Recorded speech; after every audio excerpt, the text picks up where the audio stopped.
from a scientific mathematical standpoint, it's actually very, very obvious what needs to be done. You need to change the hormones, not the number of calories. I want to start our conversation giving people hope. And this is for people out there that are suffering from obesity, prediabetes, or type 2 diabetes. So by the end of our conversation, we're going to give people an education of how they can treat these conditions naturally. Yeah, I think that the most important thing to understand is that these are reversible conditions. So for many, many years, in fact, all the diabetes associations had said explicitly that type 2 diabetes was a chronic and progressive disease. So what it means, of course, is that you can't reverse it. That's what they're telling people. And the funny part was that even as they said this, everybody knew it was just a big lie. If you lost weight, the type 2 diabetes usually got way better or went away completely. So it was obvious that it was reversible. We just weren't hitting the right things. And what had happened, I think, is that the doctors had been just giving tons of drugs for these conditions, not understanding that it was a dietary lifestyle disease. So then when they gave the drugs and things got worse, they said, well, there's two options, right? The doctors could either believe that they were giving the wrong treatment, or they could believe that they're giving the right treatment, but that this is just the way the disease goes. And of course, doctors don't want to blame themselves saying, oh, we don't understand this. So they said, well, this is just the way the disease is, even though the evidence for that was clearly that this was a reversible disease. So essentially, the doctors had been lying to themselves, trying to explain their failure to control this disease by saying this was a progressive disease. And in fact, it wasn't, which is actually great news, because if it's a reversible disease, then you just have to understand what it is that is most important to focus on so that you can reverse the disease. Now, it's not easy. It's not fun, but it can be done. That's the point. I think it's important, before we get into some of these tools we're going to use to reverse the conditions, we get into how the condition comes upon us. So let's take from a typical healthy individual who's regular weight, and let's progress through what happens as somebody gains weight all the way to type 2 diabetes on the other end of the continuum. Yeah, so essentially the way to understand it is that these are all diseases of hyperinsulinemia. So what insulin is it's a natural hormone that is released, and it's a nutrient sensor. That is, when your body takes in nutrients, then insulin goes up and your body stores some of those nutrients away. If you are eating foods that sort of stimulate too much insulin, then you're going to get into a situation where you're storing too much, right? And that's what obesity is. So it's the question is, what's causing this sort of excessive increase in insulin? And to a large extent, it's likely the foods that we eat, which are much more highly processed than before. And also the way that we eat it, which is that we eat it sort of constantly. The availability of food is much more, and we've been told again and again to eat all the time, or never skip breakfast, and eat 6 times a day, eat 10 times a day. Well, those are not natural ways that humans in the past had been eating. We never ate the minute you get up to the minute you go to bed. You eat sort of in a discrete period of time, and then you don't eat for a discrete period of time because there's work to be done. So the idea is that in nature, there's a lot of sort of checks and balances. In the human body there is. So why did we get to this state where we became obese, where we developed hyperinsulinemia, which became obese? And it's in large part due to the hormones. So you have to understand that when you eat, you store some of these foods, but then you get full, right? So there are satiety hormones. And there are foods that, while they make you store some of these hormones, they also tell you to stop eating. So you go to a buffet, it's not like you can continuously eat, because at some point you're just going to be, oh, I'm so full. So proteins, for example, will release peptide YY, which is going to stop you from eating. So even as you're eating, you're releasing the hormones that are going to stop you from eating. If you eat fats, you're going to release cholecystokinin. If you eat unprocessed carbohydrates, you're going to eat sort of bulky foods. Because remember, carbohydrates, which are chains of glucose, generally in nature, in their natural form, come with a lot of fiber in them. So they tend to be bulky. So grains, if they're not processed grains, are pretty bulky. Beans have a lot of fiber. Fruits have a lot of fiber. So even as you eat them, your stomach actually gets stretched out. And as it gets stretched out, it's going to tell you, again, stop eating, so that you cannot continuously eat all the time. As you start to process these foods, you're going to start to sort of bypass some of these protective mechanisms. So you take grains, for example. Now you strip out all the protein, right? So when you turn that wheat into flour, what you're doing is you're taking out all the fat, you're taking out all the fiber, and you're taking out all the proteins, and being left with white flour, which is essentially pure carbohydrate. Which never goes bad, of course. Like, if you can keep flour in your pantry for a year and a half, it's fine. It never goes bad because there's no, say, fat in it, which might go rancid. And there's nothing else that's going to go bad. So it's a pure carbohydrate. And when that happens, of course, then when you eat those foods made from the flour, then you're not going to activate any of the satiety mechanisms. You're not going to have protein, you're not going to have fat, and you're not going to have the stretch of the stomach. So therefore, if you're eating this sort of pure carbohydrate, it's extremely difficult to know when to stop, because you don't know when to stop.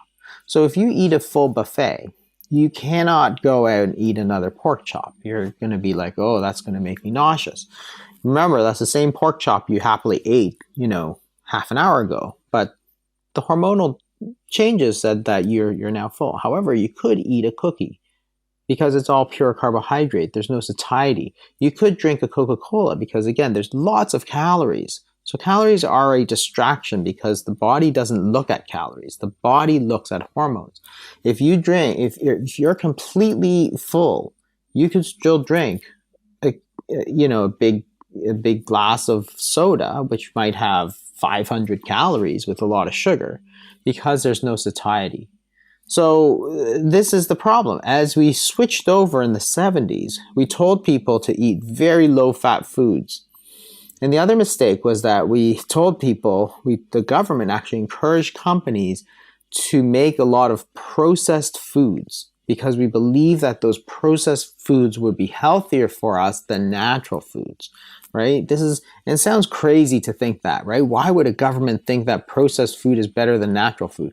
Well, remember, at the time, we also thought that artificial breast milk, that is baby formula, was better than human breast milk, right? There's this idea that human stuff was just terrible.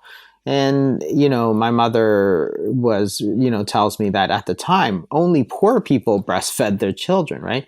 And again, sounds crazy now, but there's an entire campaign called Breast is Best that was focused on people going back to breastfeeding as the best form, which sounds completely stupid. Like, how can people be so stupid? Yeah, but everybody believed it at the time. Just like we believe that those processed foods that stripped away all the fat and all the natural characters of that food would be better for us. So that set us up for a sort of epidemic, because everybody believed it at the time, of excessive insulin, because we're eating foods we don't know when to stop, so we kept eating them. Well, that's going to lead to increase in insulin, which is going to store all those calories. You're going to get obesity. As you get obese, you're storing away all this food. You keep storing it. At some point, you can't store anymore. And remember, carbohydrates are chains of glucose. So then blood glucose goes up, which led to type 2 diabetes.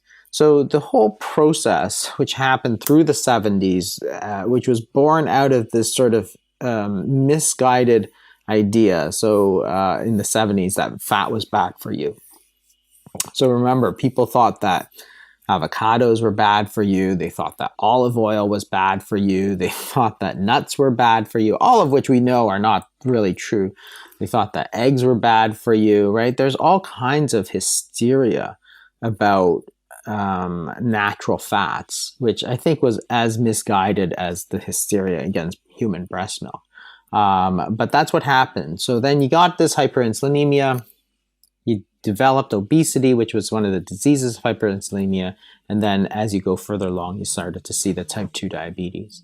Let's get deeper into the physiology of what happens when we consume carbs. You got into this a little bit, but let's take it right from when carbs enter the body, they go into our digestion.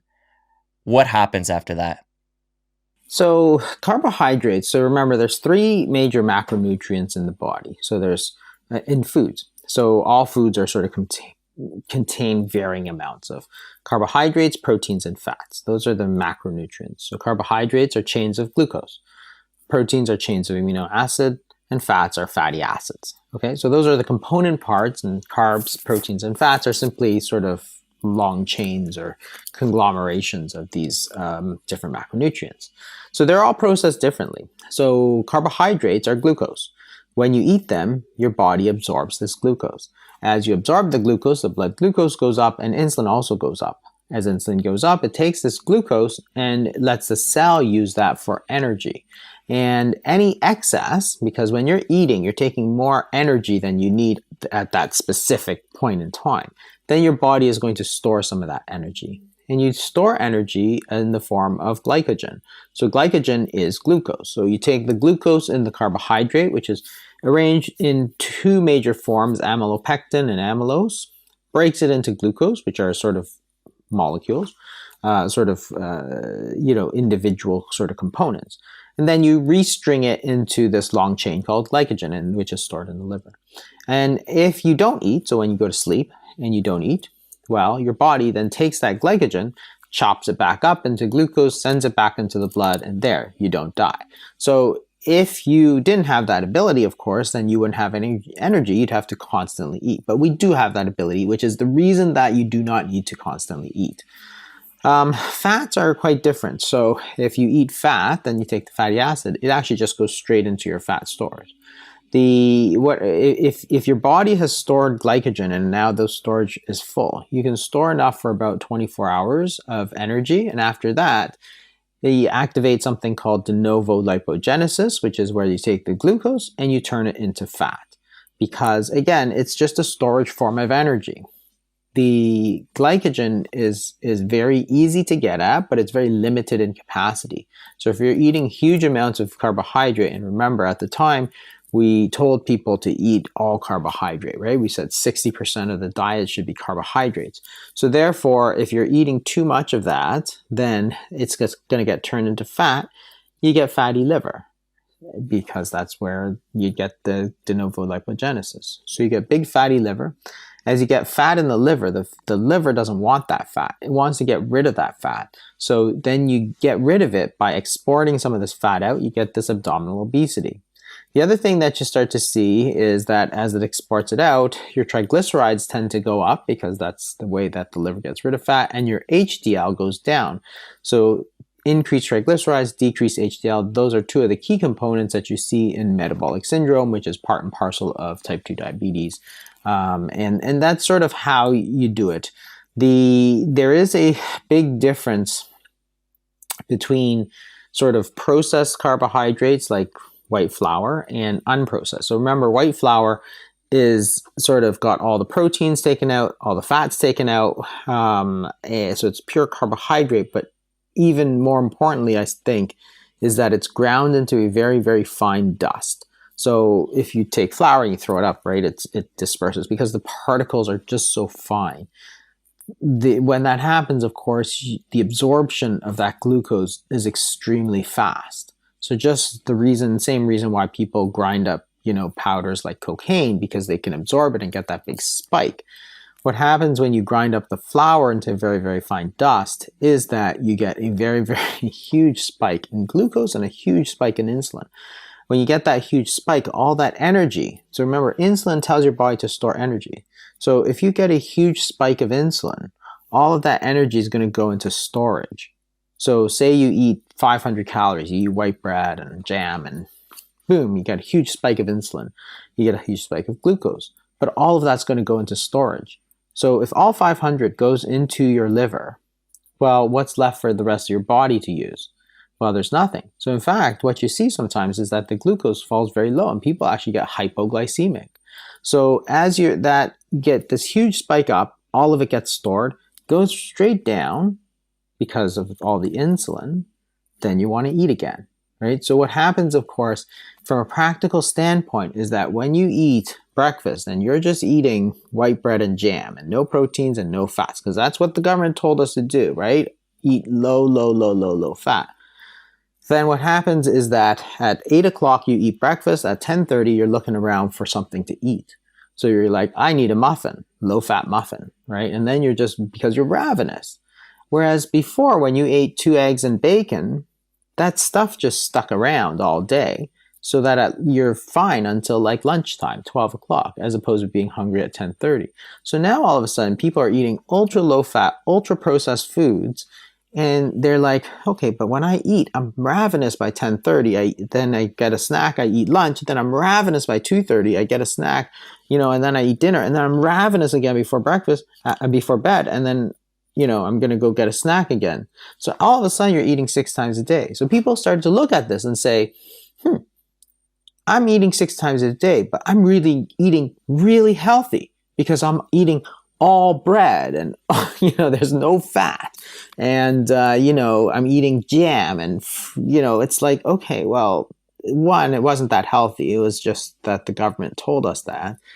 And two, they said, then this must be the right way to eat. You have to eat 6 times a day. That's the only way you can eat ultra low fat. Again, recognizing that this was also ultra processed, but of course people didn't recognize that at the time.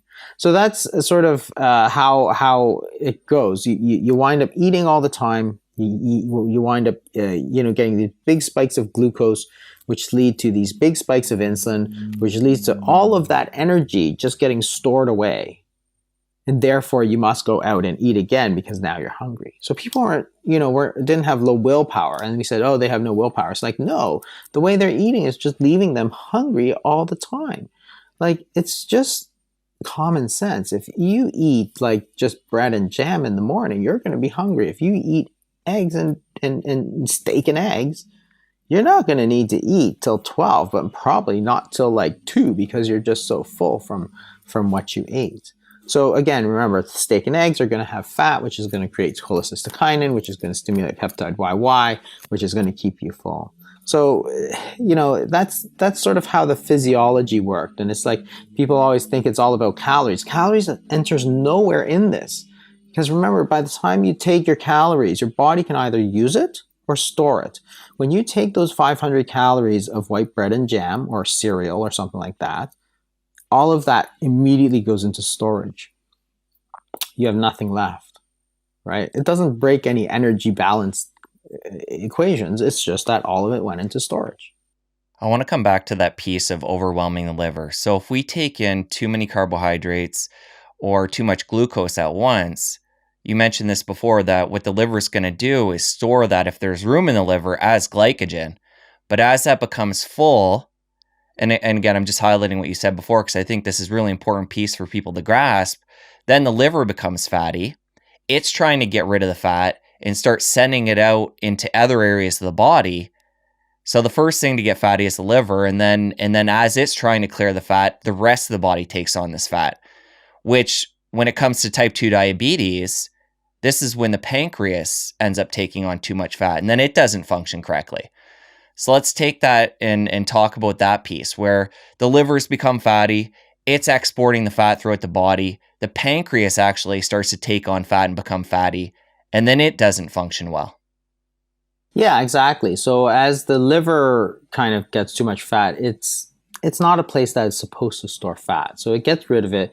And then you get this abdominal fat. So all the fat around the abdomen gets fat. So you see this actually because these people with diabetes and metabolic syndrome, they could actually be fairly skinny otherwise, but they have a big belly because all the fat is concentrated in that belly. And that's why in the metabolic syndrome, one of the criteria is not weight or body mass index, BMI.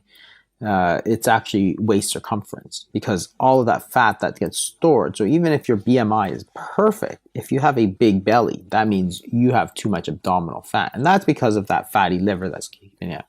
Then the next thing is that the pancreas also takes on some of this fat, as does everything else. And the thing is that it's also a protective mechanism, because what happens over time, of course, is that as you're taking in so much carbohydrate, you're spiking your insulin so much, the pancreas produces this insulin. So if the fat starts to clog up the pancreas, eventually what happens is that the insulin levels, which are very high, get lowered a little bit, because the pancreas simply is blocked by this fat. And as it gets lowered a little bit, the blood glucose sort of spikes up, and that actually, that's when you get diagnosed with type 2 diabetes. But in fact, it's actually the body's way to protect itself, because as the blood glucose starts to go up, what happens is that the blood glucose gets filtered in the kidney, and you start urinating out some of this glucose, which is what leads to the symptoms, which is, excessive urination. And that's all this excessive glucose that you're peeing it out. But if you see from the ultimate cause, so if you consider that the real cause of type 2 diabetes is that you're really taking in too much glucose or sugar, now with this whole process, when it gets to the sort of later stage, your body has responded by peeing out some of this sugar, which is, of course, makes sense. That's going to make it protective. And that's why these things happen the way they do. They're not by accident. The body's actually trying to protect itself against this excessive glucose load by peeing it out. But the only way it can do that is to allow that insulin levels to fall a little bit down, so that it gets the blood glucose goes up. So everything's a balance there. But yeah, you get this fatty liver, you get this fatty pancreas. And when people saw that the pancreas was starting to go down, they said, well, the pancreas is starting to fail. This is like type 1 diabetes, and that's why this is a chronic and progressive disease. But they were wrong, because the pancreas, as you lose weight and get rid of some of this pancreatic fat, actually recovers. So therefore, it wasn't scarred up. It was just sort of clogged with fat, which means you could unclog it, right? If you're saying that the pancreas is working so hard that, and it's producing so much insulin that it's burning out, you can't reverse a burned out pancreas. But if it's simply clogged with fat, you can unclog it. And that's the point. So there've been now a number of studies where people simply do something such as, and for the most part, they've been fairly drastic sort of diets and bariatric surgery. You can actually show that the pancreatic function starts to recover. Lucky for us, and this comes back to how we opened up talking about hope, you can really, over a lot of years, abuse the body, and then taking on some of these different tools that we're going to share coming up, you can reverse it, which is just, we're just so lucky that our body is that resilient. Exactly. And it's really sort of decades of poor nutrition. And people, they always blame people for this. Like, people always say, oh, that's because, you didn't eat healthy, or that. It's like, well, no, it really came down to the government sort of making these proclamations that you should eat low fat, that's the way you're going to be healthy, without much scientific evidence, actually. And then pushing through this, idea that wasn't quite right to begin with, and that's what we're paying the price for. Same as, when people said, oh, breast milk is not as good as formula. Then you push through this idea, which had no scientific backing, and that was mostly through the companies, of course. You push through this agenda, and it just had bad consequences. Up until this point, we've been talking about overconsumption of glucose, carbohydrates, and how that ends up clogging up the body. But an important other stream that we need to talk about is fructose coming in the body. And this substance is found primarily in processed foods and soft drinks. And it basically is an accelerator on fattening up the liver. So let's talk about how this fits into the whole picture. Yeah, so fructose is an extremely important part of the whole discussion, because fructose is also a sugar. So glucose is a sugar, fructose is a sugar, but the way that they get metabolized is extremely different. So fructose is found in fruit primarily, and also things like high fructose corn syrup, of course, have a lot of fructose in it. So when people were worried about fat, so 70s, 80s, 90s, It was all about fat. Fat was bad in all its forms. Nuts were bad, olive oil was bad. Nobody ate avocados because that was just bad. So people believed that low fat was so bad for you. So therefore, sugar got sort of a free pass, even though it never really should have. Everybody knows sugar in excess was bad. They've known that for for a long, long time. But because the focus now switched to dietary fat, people sort of relaxed on the sugar. So sucrose, which is table sugar, is composed of one molecule of glucose and one molecule of fructose. So when you eat carbohydrates like rice and potatoes and bread, there's no fructose in it. They're pretty much 100% chains of glucose. When you eat table sugar, it's sort of one glucose and one fructose. You can eat pure fructose, for example. You can eat fructose like high fructose corn syrup, which is sort of enriched in fructose. So when people looked at it, they said, well, first of all, the glycemic index of fructose is very low. That is, if you look at the blood glucose, when we talk about blood sugars, blood glucose. So if you eat glucose, your blood glucose goes up. If you eat fructose, your blood glucose doesn't go up because it's the fructose that's going up, not your glucose. So people actually thought this was actually extremely healthy for you. Through the 80s and 90s, people thought fructose was terrific. So high fructose corn syrup, terrific. It's sweet, doesn't raise your glycemic index, and it's low in fat. So what could be better? So of course, everybody's just pouring fructose into their diet through high fructose corn syrup. And it turns out that that was a really bad idea because of the way it's metabolized. So glucose is used by all cells of the body. So your heart, your liver, your kidneys, all of it uses glucose. So you eat bread, for example, you get a big slug of glucose, but all of your body is using it. So if you weigh 180 pounds, 180 pounds of your body is using glucose. When you eat the same amount of fructose, none of your cells can use it. It actually all goes straight into your liver because that's the only organ that can actually metabolize fructose. So instead of 180 pounds of body using glucose, you've got like 5 pounds of liver metabolizing this fructose. So what happens to the fructose? Well, you can turn it into glucose, but if you're eating table sugar where you've got lots of glucose and lots of fructose, your body doesn't need more glucose. So it takes this fructose and it turns it straight into liver fat. So now you've accelerated that process of fatty liver, which is going to lead to abdominal obesity, which is going to lead to high blood sugars, which is going to lead to hyperinsulinemia, fatty pancreas, the whole works.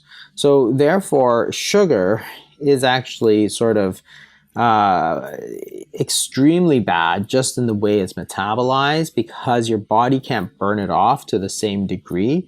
You're sort of bypassing the normal process where your lungs and your heart are burning off glucose. The fructose bypasses that entire sort of usage point and goes straight into the liver and just turns straight into sort of liver fat, which is the most dangerous fat you have.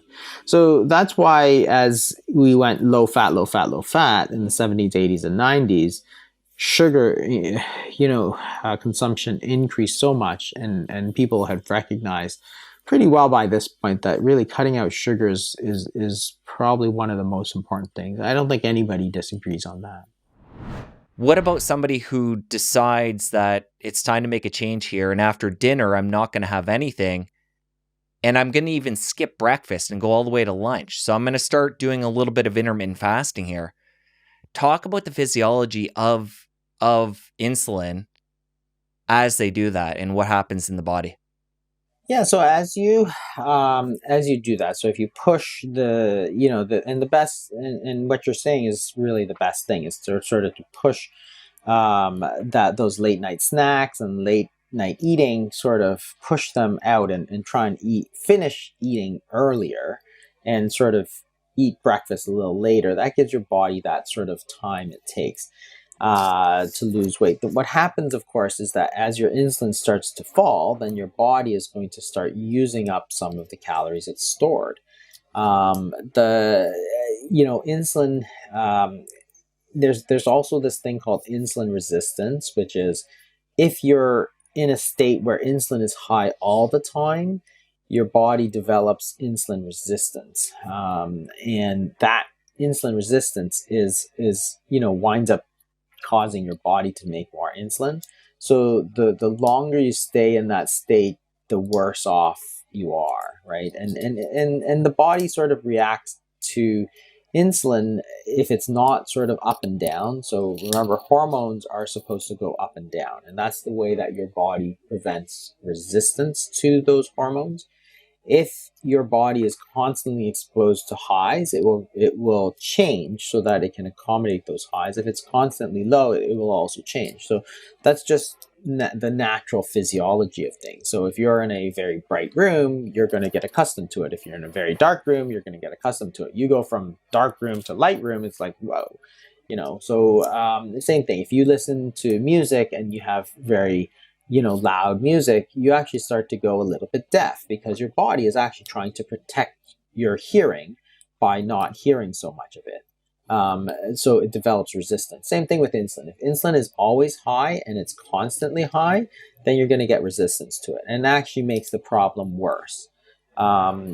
So the point is that you need to keep insulin in this sort of up and down mode rather than up and stay up, right? That's what you don't want to do. So when you're eating constantly, you're in this up and stay up all the time, right? You're eating foods that are very high in insulin, that is low fat, highly processed carbohydrates, high insulin foods, eating constantly, you're up high and staying high, which is how you get resistance, which then causes the insulin to go higher. So you're in this sort of vicious circle. If you get this sort of up and down, so you eat, it goes high, but then when you don't eat, it goes down. That's what you really want. And that's how all hormones are. So if you look at thyroid hormone, parathyroid hormone, cortisol, growth hormone, all of the hormones in our body are supposed to be pulsatile and not up and stay up. So that's the important thing. So if you want to get your insulin levels, if your problem is that you're high and all high, then you want to get it low. And that's the thing. So not only are you going to let it go low, but by keeping that pulsatility, you're going to prevent some of the insulin resistance, which causes a lot of weight gain and stuff in the longer term. So it's an important topic. You're just trying to get back to that sort of natural flow, right? We're not supposed to be eating all the time. We're not supposed to be fasting all the time. There's supposed to be a balance in that, and that's why it's so important to have that fasting period every day. In fact, that's where you get the word breakfast, right? It's the meal that breaks your fast. You're supposed to be fasting. You're not supposed to be eating constantly. If you eat constantly and never fast, you can never break your fast. But that's not a natural state of how we're supposed to be living our life. So to continue the story here, somebody decides to, not snack after dinner and skip breakfast. Their insulin drops. They start to unlock the fat that's stored on their body and use that for energy, which is likely what they want to do if they're overweight to get their weight down. How low does the insulin have to get before that unlocking happens? Does it go all the way down to zero, or is it just a certain threshold it has to hit? Well, I mean, it's different for everybody. So it fluctuates up and down. If you have a lot of insulin resistance, then your insulin level may stay high. If you're taking insulin as a medication, it will never go to zero. In fact, insulin never goes to zero anyway. But there's a certain range. And really what you're trying to do is sort of, if your weight is at a certain level and you're not happy with your weight, you want to lose some, then you want to change that so that you're sort of in a lower range. So even though insulin is, you can measure it and so on, it fluctuates a lot. So it's not that useful to measure it. It's more useful as a concept to understand what is happening in your body. But essentially, you just want to give your body the time it needs to use some of those calories. That's really all you're doing. There's nothing more complicated to it than that. Like if you want to use up body fat, then give yourself a break from eating. You got to take a break from eating in order so that you can use some of that body fat. It's a store of calories. You have too much, so you got to take a break and let your body use it. That's really all it is, as opposed to those people who are saying that you need to keep putting the calories in order to use it up. It's like it's actually not even possible to do that. How sensitive is the insulin though? Like somebody who's brushing their teeth and maybe, swallowing a bit of toothpaste or chewing, say, a natural xylitol gum. Like, are these things throwing you out of your fasted state, or what does it take to actually No, consider no. to actually spike that insulin back up? Yeah, the insulin is going to spike up. Certainly, with any of those things, can do it. Even thinking about food can put your insulin up, but the amount it goes up is minuscule compared to actually eating, like a slice of bread or something like that, right? So even though your insulin might go up a little bit, it's just going to keep going down right after you finish brushing your teeth or whatever. Or you finish about thinking about food or whatever. So yes, it's going to go up and down still, but overall, when you don't eat, you're going to see that trend of insulin go down. You have to focus on the big things, which is what you're eating, because that's just going to overwhelm the contribution of those other things. So during the period when we are fasting, say it's in the evening and we've stopped dinner at 6 o'clock and we have that period of time before we go to bed that's significant. And then again in the morning, if we're not breaking our fast till noon, talk about things that we can consume during those periods of time and either have a neutral effect or things that can even enhance the fast if you consume them during those periods. Yeah, the main thing is, just fluids like teas, green teas. So the coffee is fine as well. So they, of course, don't have any calories. They're not sweet. So they have a minimum insulin effect. Certain things like green teas are very beneficial just because they have other things. So, for example, caffeine is going to increase your metabolic rate a little bit. That's why it's a stimulant, right? That's why people drink it. So coffees and teas can have some benefit. Green tea in particular has these things called catechins, which are certain antioxidants. They've done a lot of research in Japan predominantly, where they do drink a lot of green tea. And there does seem to be a mild effect in terms of reducing appetite and also losing body weight. But the effect is relatively small, but on the other hand, it's a great thing to drink. I mean, it's healthy for you. Got antioxidants. There's no calories. You don't tend to put any cream or milk or sugar in it, so it's enjoyable just as a drink by itself. So that's generally what I recommend, is just taking these drinks if you have to. If you don't have to, you don't have to. The thing about breakfast too is that if you look at circadian rhythms of hunger, and you look at the period of time that people on average are the least hungry in the entire day, it's 8 in the morning. So that's just the way the body works. Before you wake up, there's a certain hormones go up, cortisol, growth hormone. And those actually are getting your body ready for the day ahead. And it already has told your body at 5 a.m. or 4 a.m. to start pulling some extra glucose out of the system, extra calories out of your stores, because you're going to wake up soon and you're going to need it. So everybody says, oh, you need to fuel up for the day ahead. Well, your body's already done that. Remember that you have 200,000 calories of sitting in your body fat stores. Your body's already given you the signal at 4 a.m. to start pulling a little extra out for the upcoming day. And you think you need to take an extra, 200, you need to put a muffin in your mouth, like 200 calories. It's like, well, now you're going to reverse that flow. You're going to, instead of be pulling calories out, you're actually going to be shoving them back into storage, because now you've overwhelmed that system. You're putting it back in. So it's like, you can eat breakfast if you want. I mean, certainly a lot of people in the 70s did so and maintained a stable weight. But if you're looking at trying to extend that fast, because if you're not as hungry in the morning, it's going to be easier to extend that fast than late at night. But if you look at sort of the effect of which one is better for you, cutting out breakfast or cutting out dinner? Actually, cutting out dinner is actually just a lot more effective for weight loss. It's just not as easy to do in a sort of North American lifestyle.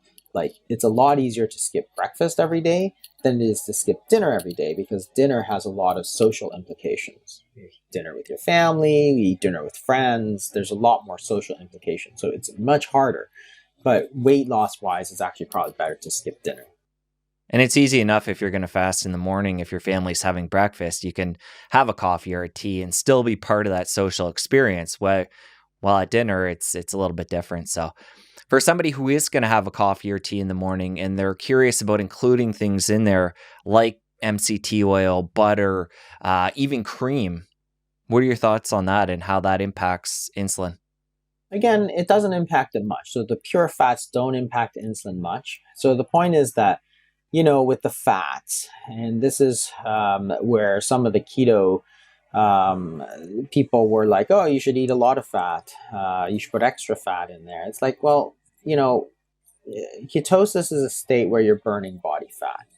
So your body is using fat as a source of energy. But if you're putting in fat and burning it at the same time, you're not going to affect the level, right? So if you're so the point is that you really want to be burning your endogenous fat. If you add fat in on the other side, it's just going to limit the amount that the amount that it's going to go down. So you can put a little bit of cream if you want. That's not going to make a huge difference.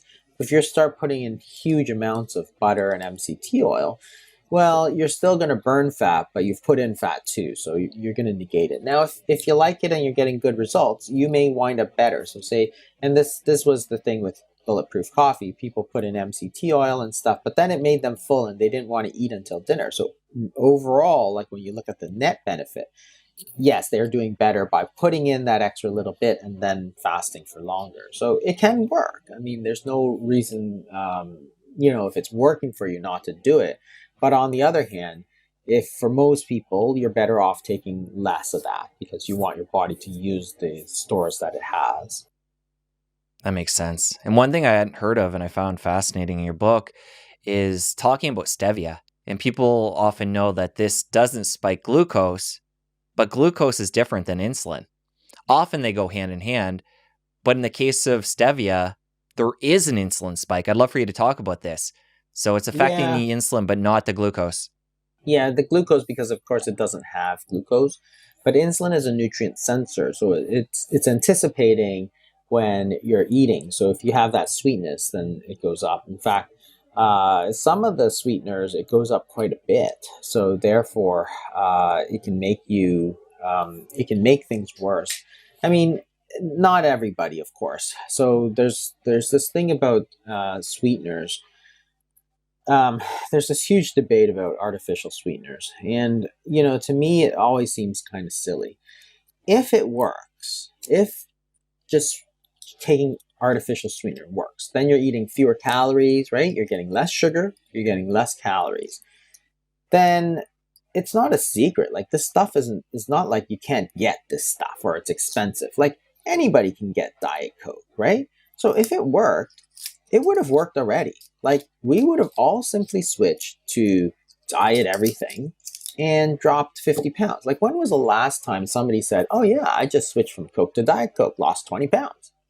Like it literally never happens. Like I've spoken to a lot of people who have tried to lose weight.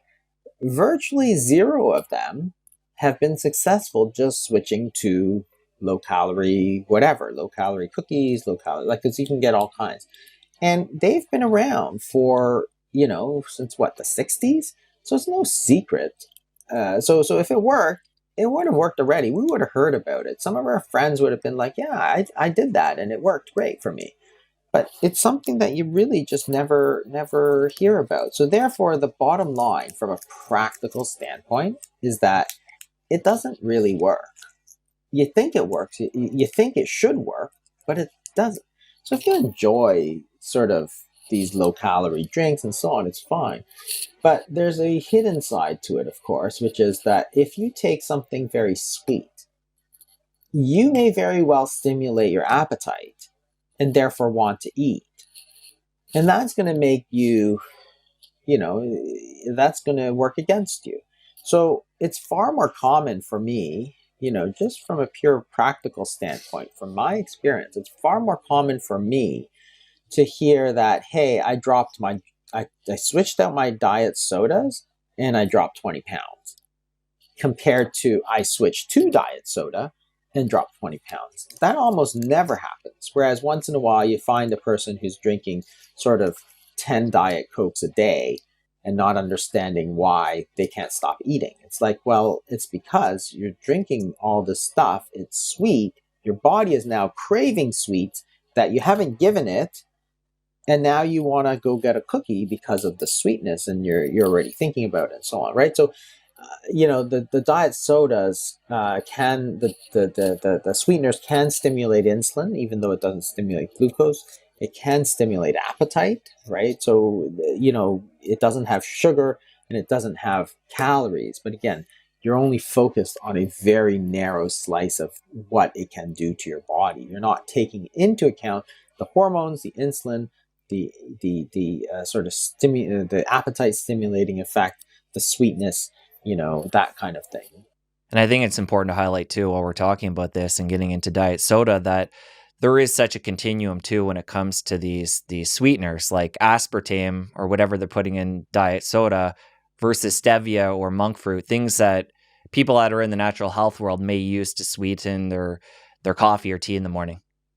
Yeah, there certainly is a difference, and it's not an easy thing to answer sometimes because everybody also reacts to these differently. So there's plenty of people who can drink diet sodas without any problems and without, and in that case, that's great. But there's also plenty of problems, plenty of people who have problems and therefore should consider cutting them out. Right? It's an important sort of caveat. It's one of these mistakes that some people wind up making without realizing they're making it. That is, they're like, oh, my calories are down. I'm just drinking 10 sodas a day, but they're all diet, so it's okay. It's like, no, it's not okay.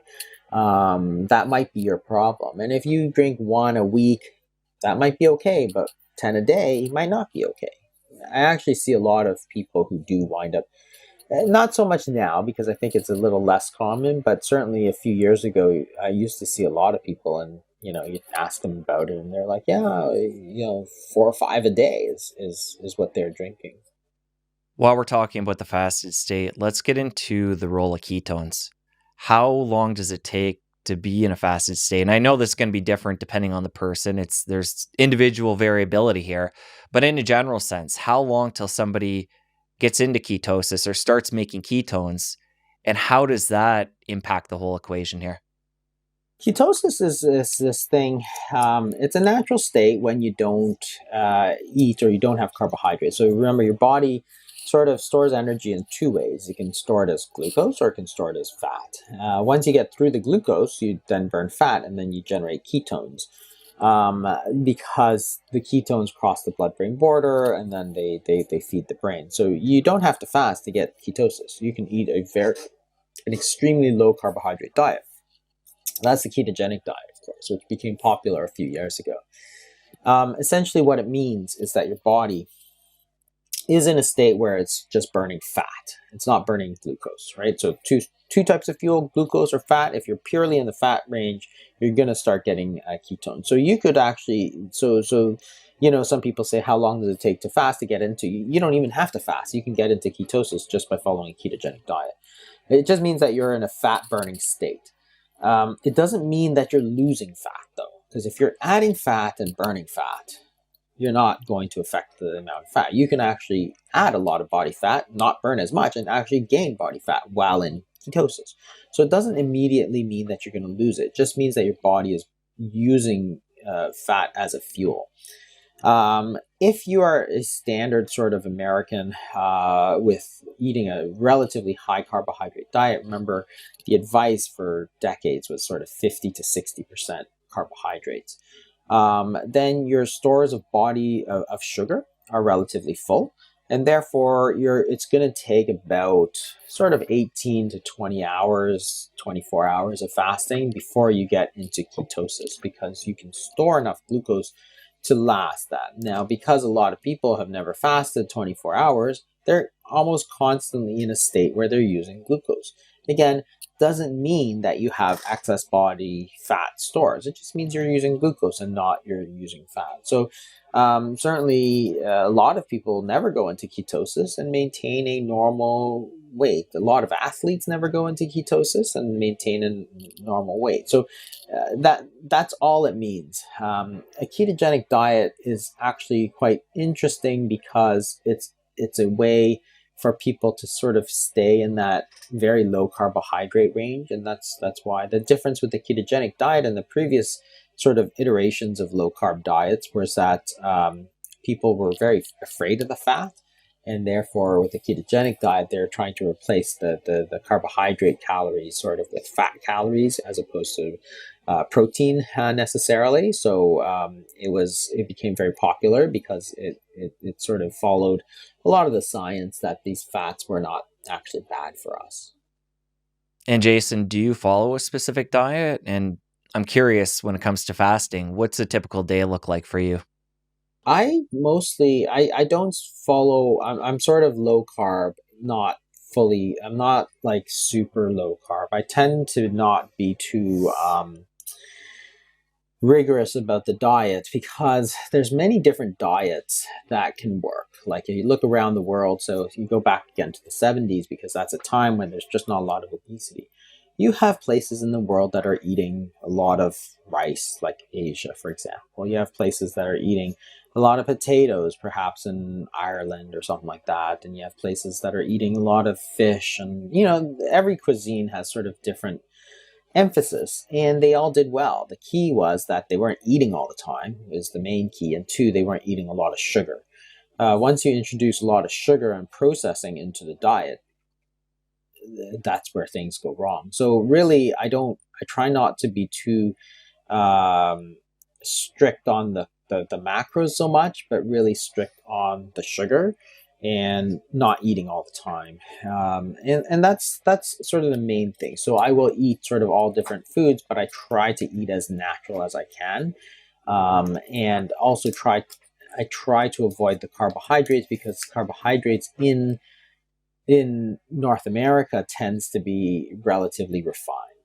So that's the main thing that I try to watch out for in terms of the diet. And it's the same thing I wrote in the obesity code, right? The 1 and 2 is like, eat natural foods and cut down the sugar. That's probably the two most important things. And then don't eat all the time. Carbohydrates, yes, they do play a role, but they tend to play probably not as big a role. So therefore, even though I try not to eat as much I eat far less carbohydrate than I used to. For example, it's not something that I will just completely cut out for whatever reason. So a typical day is sort of like I don't eat breakfast. Like I don't eat breakfast most days, honestly. And that was never just because I was trying to lose weight. It's mostly because I like to sleep more than I like to get up and eat, and I'm not that hungry. So why would I eat when I'm not hungry? It makes no sense to me. And then I try to not snack during the day, and then I'll eat lunch and dinner, or many times I'll do something at lunch. I'll work through lunch instead, and then therefore I'll just eat dinner. And that's about it. And that gives me a little bit more flexibility in terms of the foods that I can eat. And then once in a while, especially when I've gone on holidays or something, I might do a little bit longer fasting. So again, it just allows me more flexibility to eat different foods, which I enjoy. For somebody who decides they want to have not a cheat meal, but a higher carbohydrate meal during their eating window, say they're going to a birthday party, having a piece of gluten-free cake and maybe some sushi, so they're having a lot of rice.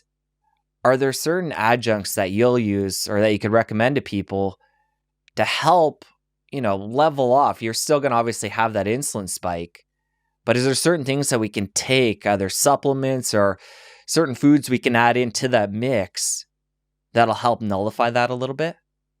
Yeah, and it's generally not supplements, but the two things. One is fiber. So if you are eating foods that contain carbohydrate, you'll see that in nature, virtually all carbohydrate containing foods also contain fiber, which is, and the fiber is going to sort of dull that spike a little bit. And then the other thing is acidity, like vinegar. Vinegar is one of these things that, and it probably slows it down because the vinegar may slow down digestion a little bit. So, and gastric emptying and so on. So, remember the food, when you eat, you don't absorb all of it right away. It goes into your stomach, and your stomach holds it and then sort of pushes it out a little bit at a time for you to digest it. That's why when you stop eating, you're still in the fed state because your body still has this big reservoir of whatever you've eaten. It just sort of just slowly pushes it out. If you slow down the rate at which it pushes it out, then you're going to absorb it much more slowly over that time. And vinegar is one way to do it. So vinegar is acetic acid, but lactic acid, which is fermented foods, also may be useful. So certain cultures, for example, use vinegar very heavily for that. So kimchi, for example, is a fermented food, so not vinegar, but lactic acid. And sushi rice, which you mentioned, is vinegared rice. Now people add sugar to it. Stuff, but the vinegar, and people have looked at the sort of insulin spikes and glucose spikes, it tends to be a lot less when you eat the sushi rice, just because the vinegar probably means that it doesn't come out so quickly from the stomach. It probably slows down the overall GI motility a little bit. So those are things that you might be able to do just to sort of hold the line a little bit. Where I want to start is going back in the history of cancer. How far back can we go to find a documented case of cancer in humans?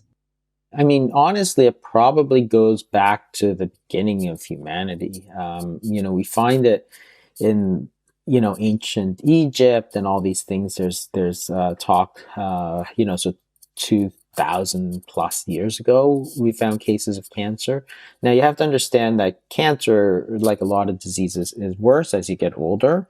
So, as you go back further into prehistory, as the sort of people live only like 40 years or something like that, life expectancy in the 2,000 years ago, you're going to get a lot less cancer than you do these days. But on the other hand, there were numerous mentions of it, even in the most early papyruses that we could find.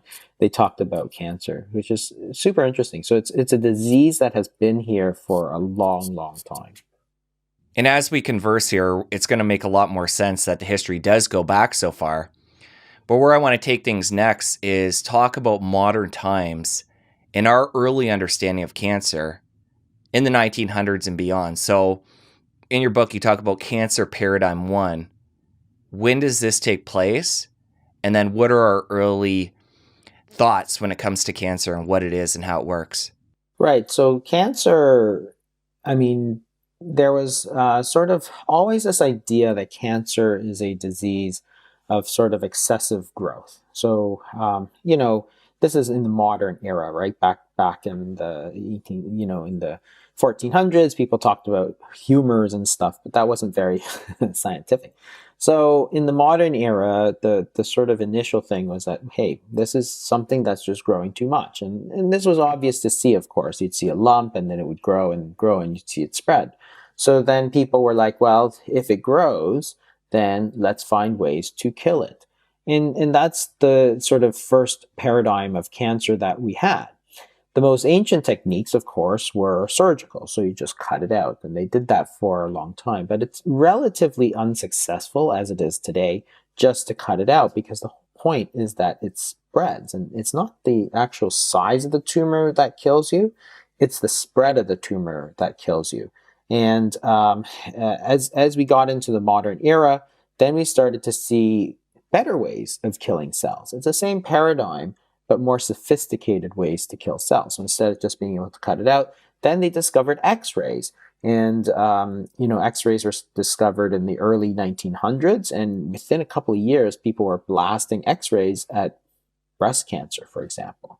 So it was very interesting. It was the first case, or one of the first documented cases anyway, was of this medical student who decided that, hey, he is going to just point this X-ray machine at the breast cancer that somebody had, and then luckily there was, some like a tea, a thing of tea. So he took the foil from the tea and protected the skin around it, right? And that's sort of the first X-ray therapy. So you can burn it with radiation. But that's just another way of killing cells, same as surgery. And then in the World War I, they used the mustard gases. as chemical weapons. But what they had noticed with that is that it kills certain cells faster than other cells. So again, as people started to develop that, they started to develop a chemotherapy. So what you had was a paradigm, and the paradigm means the way you look at cancer, what it is. So you're still looking at it as a way, as a problem of cell growth. So therefore, a solution is killing. So you can cut it out, surgery, you can burn it with radiation, or you can poison it with chemotherapy. And that's not it's not trivial. It's still sort of the basis of most of cancer medicine today. The problem, of course, is that there's a ton of side effects because you're killing cells. So every single one of these treatments is highly toxic to the body. And that's why you see, obviously with radiation and surgery, you can see it, but with chemotherapy, people's hair falls out, they get terrible nausea because you're killing off the lining of the intestines and stuff. But that was sort of the first paradigm of cancer, and still a very successful number of treatments developed from that. So yeah, that's where that came from. We're going to pivot into paradigm 2 and talk about the, you know, additional understanding that scientists gained over time. But when it comes to paradigm 1, and basically all we know about cancer is there's these growths that are happening in the early days of modern times, what did they think was causing that? They really didn't have any good idea of what was causing that. I mean, that was why we never sort of progressed. That paradigm had to shift because that was the whole thing, right? It's like they had no idea. Like you could see that this breast cancer or this colon cancer or lung cancer was getting bigger and bigger and bigger, but they didn't know why. So that led us to sort of the second great paradigm shift, which was the genetic paradigm. So we went from a growth paradigm, cell growth, to genetic paradigm. And it's not that one is wrong and one is right. They're both right. It's that the second paradigm takes your level of understanding sort of that extra level deeper. That is, instead of just saying, hey, stuff is growing, let's kill it. Again, and I'm not trying to trivialize it because it was very successful. Actually, chemotherapy and stuff did cure a lot of people. But what you're trying to do is take that to the next level and say, okay, I see that things are growing. Why are they growing? So it's not that paradigm 1 was wrong. It's just that paradigm 2, which supplants it, is an attempt to explain what is happening here. And that's the genetic paradigm. So by the 50s and 60s, as they're starting to understand about genes and chromosomes and all this sort of stuff, people started to hypothesize that, hey, we have genes that control growth, or there should be genes that control growth. At the time, they actually hadn't discovered them. Maybe the problem with cancer is that you have damage to the gene, and as you damage that gene, it starts to grow. Or you have genes, for example, that are supposed to slow down growth. And as you damage that gene, it's going to allow growth to accelerate. And by the late 70s, they in fact discovered these exact genes. So they're called oncogenes and tumor suppressor genes. So oncogenes are actually, even though it sounds like a cancer gene, it's actually a growth gene. It's a normal growth gene. When you get a mutation in the oncogene, then you get excessive expression of this growth and therefore increased growth. Tumor suppression genes, again, I love these names, but they're actually normal genes. They don't cause tumors or suppress tumors. They're normal. But the reason they're called that is that if you have a tumor suppressor gene, it's a gene that stops growth. It's a normal gene that stops growth. But when you damage that tumor suppressor gene, it allows growth to accelerate. So essentially what you have is you have a gene that basically hits the accelerator, and you have a gene that hits the brakes. So either you're hitting the accelerator or you're letting off the brakes, or both. And therefore, growth is just going crazy, and that's what's causing all your problems. And then by the late 70s, of course, they discovered these exact genes. So they hypothesized, hey, there must be genes like this. And then they discovered it's super, super exciting. And so they started to develop a few treatments along those lines.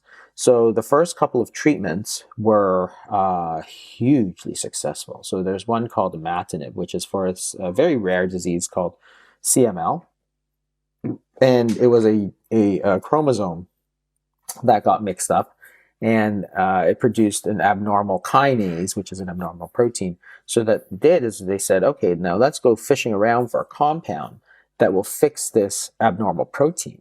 And they found it, and it was a pill, and it turned this cancer that was sort of very rare but very deadly, and it basically cured it. Like the whole thing, the whole disease just basically went away in a couple of years. It was basically nobody had seen anything like this. It was just ridiculously good. Now this was a rare cancer, but it proved the paradigm, and the toxicity was almost zero. Why? Because you're no longer trying to kill cells, right? That's where all your side effects were coming from. You're trying to kill a bunch of cells. Now you're trying to fix the gene product, which is this kinase, so you're not killing cells. So the toxicity was so much lower. It was just an incredible drug. So this is through the 80s, 90s, and sort of 80s and 90s mostly. And then there's this other drug called Herceptin, or is a breast cancer drug, and it was even more brilliant, if anything. So on certain breast cancers, not all breast cancers, they looked for this HER2/neu gene. So there's this gene that was abnormal, and it was overexpressed. So they developed a product to block it. The problem was that if you gave this very expensive drug to everybody, only a small subset of that population would be expected to benefit. So therefore, it would be very, very difficult because it's just so expensive, and a lot of people aren't going to benefit. So they actually developed the test for this gene, made it available. So now what you could do is you could test the breast cancer, and we do this all the time now, but back then it was just mind-blowingly advanced. But you could test for the gene, see if the cancer had that gene, and then give the drug only if it had that gene. So that was the era of personalized medicine. So again, hugely successful product, a huge advance. Toxicity was low because you're only targeting those people that are going to benefit. So it was just so this is through the 80s and 90s. There's an incredible optimism. So you mentioned the two drugs there. And before we move forward, I'm just curious, were these the first two attempts at doing something like this and they happened to just hit grand slams? Or was this further down the road? This was probably because you're really picking the lowest hanging fruit, right? So you're taking the ones that are falling the most into, like, you're not attempting to cure the difficult cancers. You're just trying to cure one cancer, and then you say, oh, this cancer, which is this looks like a good candidate. So it's a low hanging fruit, and that's why it was so successful, because you're picking the easiest one to do, and then you hit the grand slam. But only for that one, right? If you have a different kind of cancer, you're sort of out of luck. But on the other hand, for those people that had it, so it's sort of a combination. One, they were grand slams, but it's probably because you took the easiest ones to hit, right? You took the softballs that were lobbed at you rather than the hard ones. So okay, well, let's continue the story beyond that then. So they hit these couple of grand slams with the easiest quote unquote types of cancer to treat that way. What happened when they kept pushing the envelope and getting into the more tricky ones? Yeah, so that was so people were blown away. Like, it was just, people were like, this is incredible. And it really was. So this is through the 90s. People were like, okay, so this is how you're going to cure cancer. We have this new paradigm, which is that the genetic paradigm. It's the genes that are controlling the growth. So whenever you're treating a disease, you got to get back to the root cause of the disease, which is the sort of not the growth, but the genes, because this new paradigm was much more advanced. The idea at the time was that what you're going to do now is simply take one cancer, say colon cancer, you're going to look for the genes and then fix those genes, and then you've cured cancer, right? So you're looking for one or two genetic mutations of each cancer, and then fix it, and then figure out a way to fix it. But hey, that's not that hard. Once you really focus on the problem, then you can find a thing. So This sort of coincided with the sort of Human Genome Project, which was the idea that we could map all the genes of a human being. And this was 2000, sort of finished around 2000. Um, it was very hard to do at the time because it was very expensive. It was all new technology. I mean, nowadays I could sequence your genes for like, $150 in 2 days, right? I could take anybody and sequence their genes for like ridiculously cheap. But this was a multinational sort of thing. It took millions of dollars to do one single person. But that was the 2000s. And they said that this is great. So this is going to basically figure out all the genes of a single human being. We're going to look for these growth genes. We're going to fix them. So it came and went, and as it went on, it turned out that there was very, very few genes for sort of few products that were going to work as well as those first initial sort of grand slams. And they looked for the genetic defects of cancer. And what happened was that as they started to look, by the mid 2000s, they started to realize that there's not just a few mutations in cancer, there's like hundreds of mutations. So if you take a person with colon cancer, for example, it's not the one gene that's defective or two genes that are defective. You would have like 70 genes that are defective, right? Or mutated. So the problem is that it was all different in different people. So if you had one person in your cancer clinic with a type of colon cancer, so person A had 70 distinct genetic mutations. Person B with the exact same looking colon cancer had 70, but totally different than person A. It was ridiculous. So when they cataloged all the mutations of cancer, because they've done this, you're looking at the total number of mutations in cancer somewhere around 7 million. That's probably an underestimate. There's probably like 18 million genetic mutations in cancer. So it's not one mutation, one cancer, right? One cancer, 70 mutations. But you can't give 70 drugs to one person and then give 70 drugs to the next person. It's just an impossible task. And that's why the genetic paradigm ultimately sort of floundered a little bit, because it didn't develop the drugs that we needed. So it made very little difference in terms of actual helping, because there's these two initial ones, but even now in 2022, you look at these genetic treatments of cancer and you look at how many of these drugs have actually been developed that have made a huge difference, right? And it's probably about 5, 7 maybe drugs that have really made a big difference, and none that made the sort of earth-shattering impact of the sort of initial two. So the genetic paradigm was, it is correct, of course, but there was more to it than that, right? Because again, it's not that there weren't genetic mutations. There were. It's just that there was so many genetic mutations. So then, you sort of ran into a wall. And this is where we were in about 2010, 2011. We are 20 years into this genetic paradigm.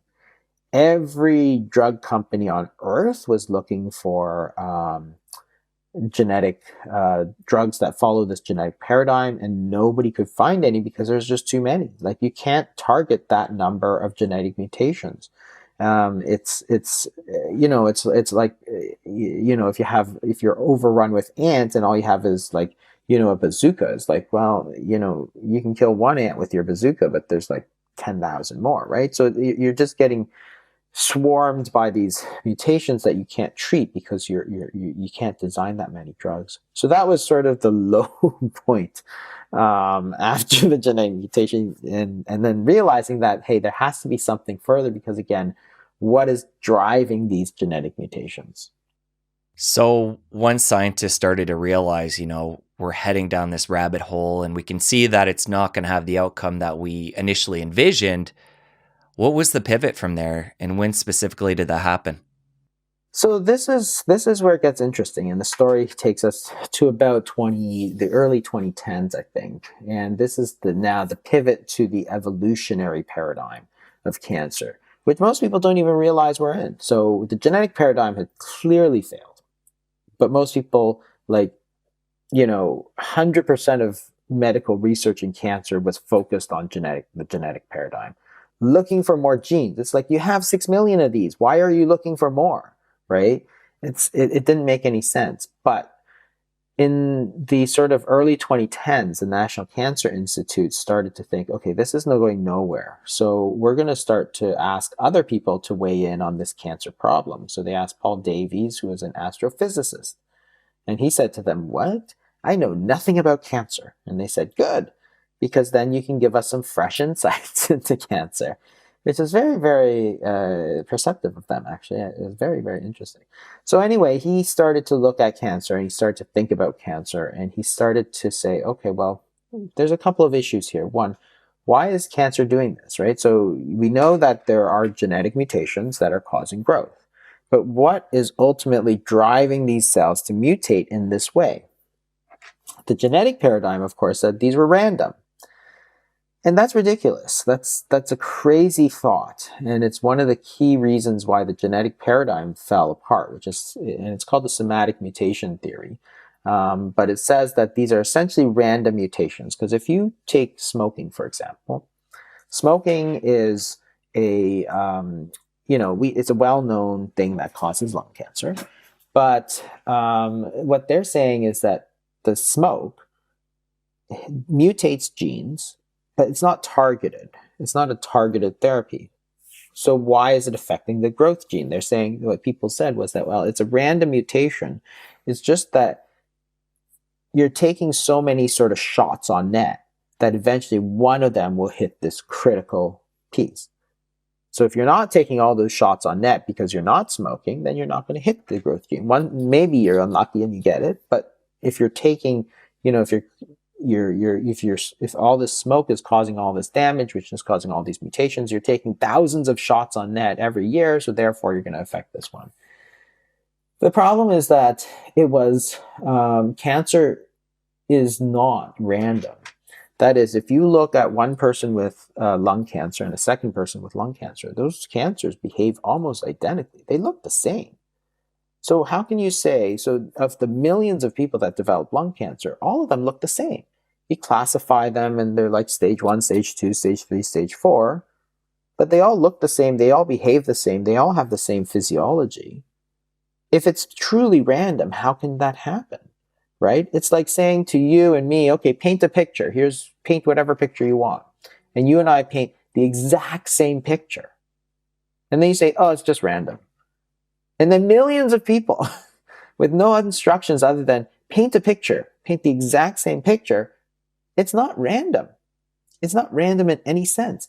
You can take a person with colorectal cancer in 2022 in America, male, white, and you can take a colorectal cancer from 100 years ago on the other side of the earth, a Japanese woman, different sex, different nationality, half a world away, and those two cancers will look the same, even though they have completely different mutations.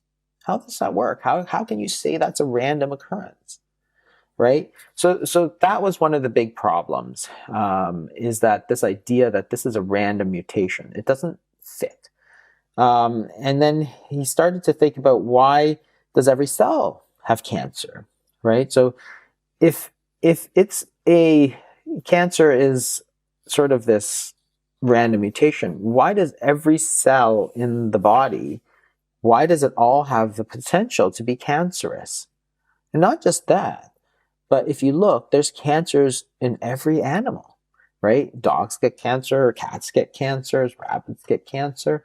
In fact, even the most primitive multi-celled organism, which is called a hydra, one of those things in high school where you put a drop of water and you look inside, you see a hydra, very, very primitive.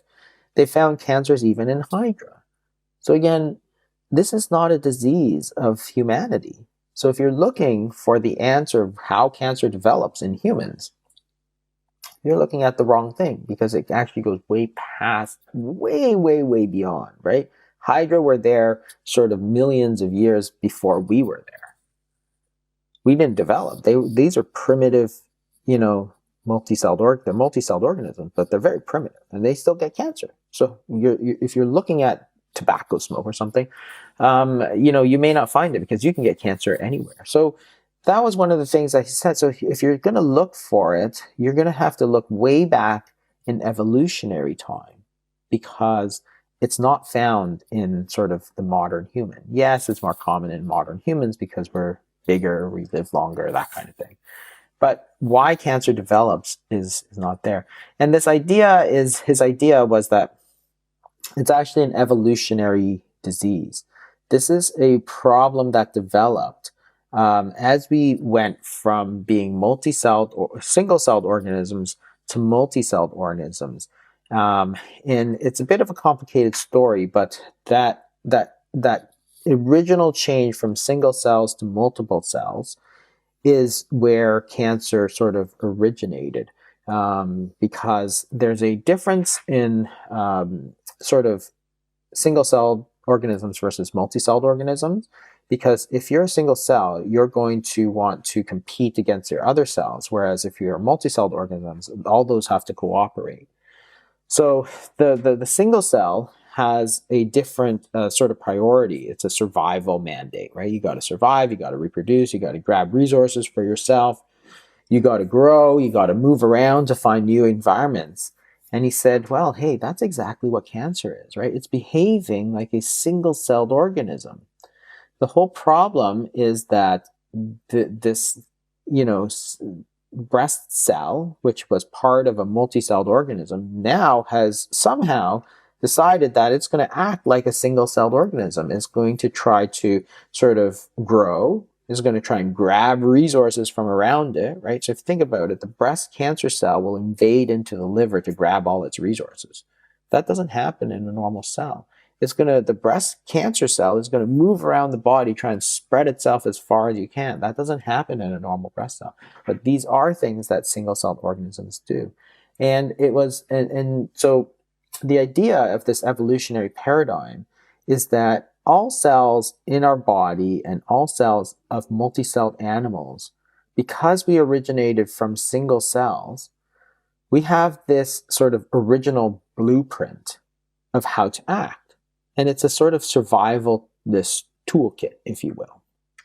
And this original sort of blueprint never got erased. But as we evolved into multiple celled organisms, what we did was we took this original sort of survival blueprint, these genes that said, hey, grow at all costs, spread yourself around, grab resources from other people, right? This original sort of survivalist toolkit, we never got rid of it. That's not how evolution works. But what we did was we added pieces onto it. We added pieces to say, stop growing, stop moving around, stop trying to, invade other places. So that, and so we added all these things to sort of suppress that original sort of intention of the cell to try and compete against its neighbors. And it's sort of like if you take a wild bear and you train it to dance, right? It's still a bear. If you get it mad, it's still going to kill you, but you've suppressed all its natural tendencies. So all the cells in our body have this sort of original blueprint, and that's why every cell behaves like that. So every cell can turn cancerous. In fact, every multiple celled organism can get cancer, and that explains perfectly why that sort of conundrum. It also explains why cancers are not random. That is, if you have every single cell in the body has this original survivalist blueprint, we've added all these extra pieces around it to sort of suppress the original sort of intent. But as you knock off these other pieces, what shines through is this original survivalist blueprint. And it's going to be the same no matter if you're in 2022 or if you're in 1600 BC, right? It's the same original thing. That's why those cancers look the same, because we all had that same original blueprint. Sort of like if we all had the same picture, which is just under wraps, and all we did was we went, hey, and unwrapped it. It's the same picture. right? But it existed there originally. And that's why they look the same, because your picture, my picture, were both there. We just unraveled it or opened it, and there it was, right? As opposed to us painting it, right? Which makes no sense. So that's the idea, is that this original, the way that we evolved, and this is sort of the evolutionary paradigm, the way that we evolved, that kernel of cancer, that original survivalist blueprint exists in every single cell of every single animal in that has ever existed. Most of the time, we have all this stuff to keep all that suppressed. Just like if you have a wild bear, you keep it happy and everything's fine, right? You keep it suppressed and it's fine. As you get older, you're going to sustain damage, and the damage is going to knock off one of these pieces that lets it shine through. And things like tobacco smoke, for example, is a source of damage to the cells. So is aging. Aging, you're going to get damage, right? So when you're young, you have all these pieces that keep that original cancer under wraps. Well, over time, it gets knocked off. And then the other thing that's it tells you, so this is the evolutionary paradigm. What it's saying is that the cell is actually evolving to become its sort of more original survivalist blueprint, but that our body we actually have cancer cells all the time, because they're developing all the time, because we knew that we have this sort of original sort of survivalist imprint, right? It's like the wild bear. You know that it's still a wild bear, so you still keep an eye on it. It's not like you just let it go. So our body has actual cells, the immune system, that actually fight this. So if you think about the breast cancer cell as something that evolves into sort of a more, in fact, it's not forward evolution, it's sort of a backwards evolution, so it's called atavism. If what's happening is that you're knocking off all this blueprints, you're allowing the original sort of playbook to sort of emerge, well, that's happening all the time. So therefore, our body has developed defenses against it, and those are the immune system. So when you develop this sort of original, you've actually turned almost into a new species. And that's how our body sees it. It's like a new invasive species that it has to fight. So anything, and this is happening all the time. It's happening in you, it's happening in me, it's happening in everybody. But your own immune system is going to find these sort of people and target it, just like, a policeman, right? It's like, you have a city and you have policemen, because if you have criminals, you go and catch them, right? Same thing here. As soon as you start to see this new species developing, that's sort of the original sort of single cell, instead of, it's behaving like a single cell, your body is like, oh, okay, we need to get rid of it because it's going to be a problem. So it sends it in and gets rid of it. And then it's really as if you stress the system. So if you suppress the immune system, you're going to get cancer. So every single drug that suppresses the immune system raises the risk of cancer. But anything that's causing damage to cells, right? You have this original cancer playbook, you have all this stuff here. Anything that causes chronic damage to cells is going to cause this damage and allow this sort of kernel of cancer to shine through. So whether it's tobacco smoke, which is chronic inflammatory damage, or it could be radiation, chronic low-level radiation can do it, like we used to see in in the radium, the exposure to radiation early before we realized it caused cancer. Asbestos, for example, caused chronic inflammation. Any chronic inflammatory disease like hepatitis B, hepatitis C, they would cause cancer. Anything that causes the immune system. So this evolutionary paradigm says that, hey, the problem is this: we have cells that were originally going to behave like single-celled organisms. In evolutionary time, we've created things to suppress that, and as you knock off the things that are suppressing it, it's allowed to go through. So they've actually looked now at the study of the genes that cause cancer. And what's very interesting is, instead of just saying, oh, what are the genes?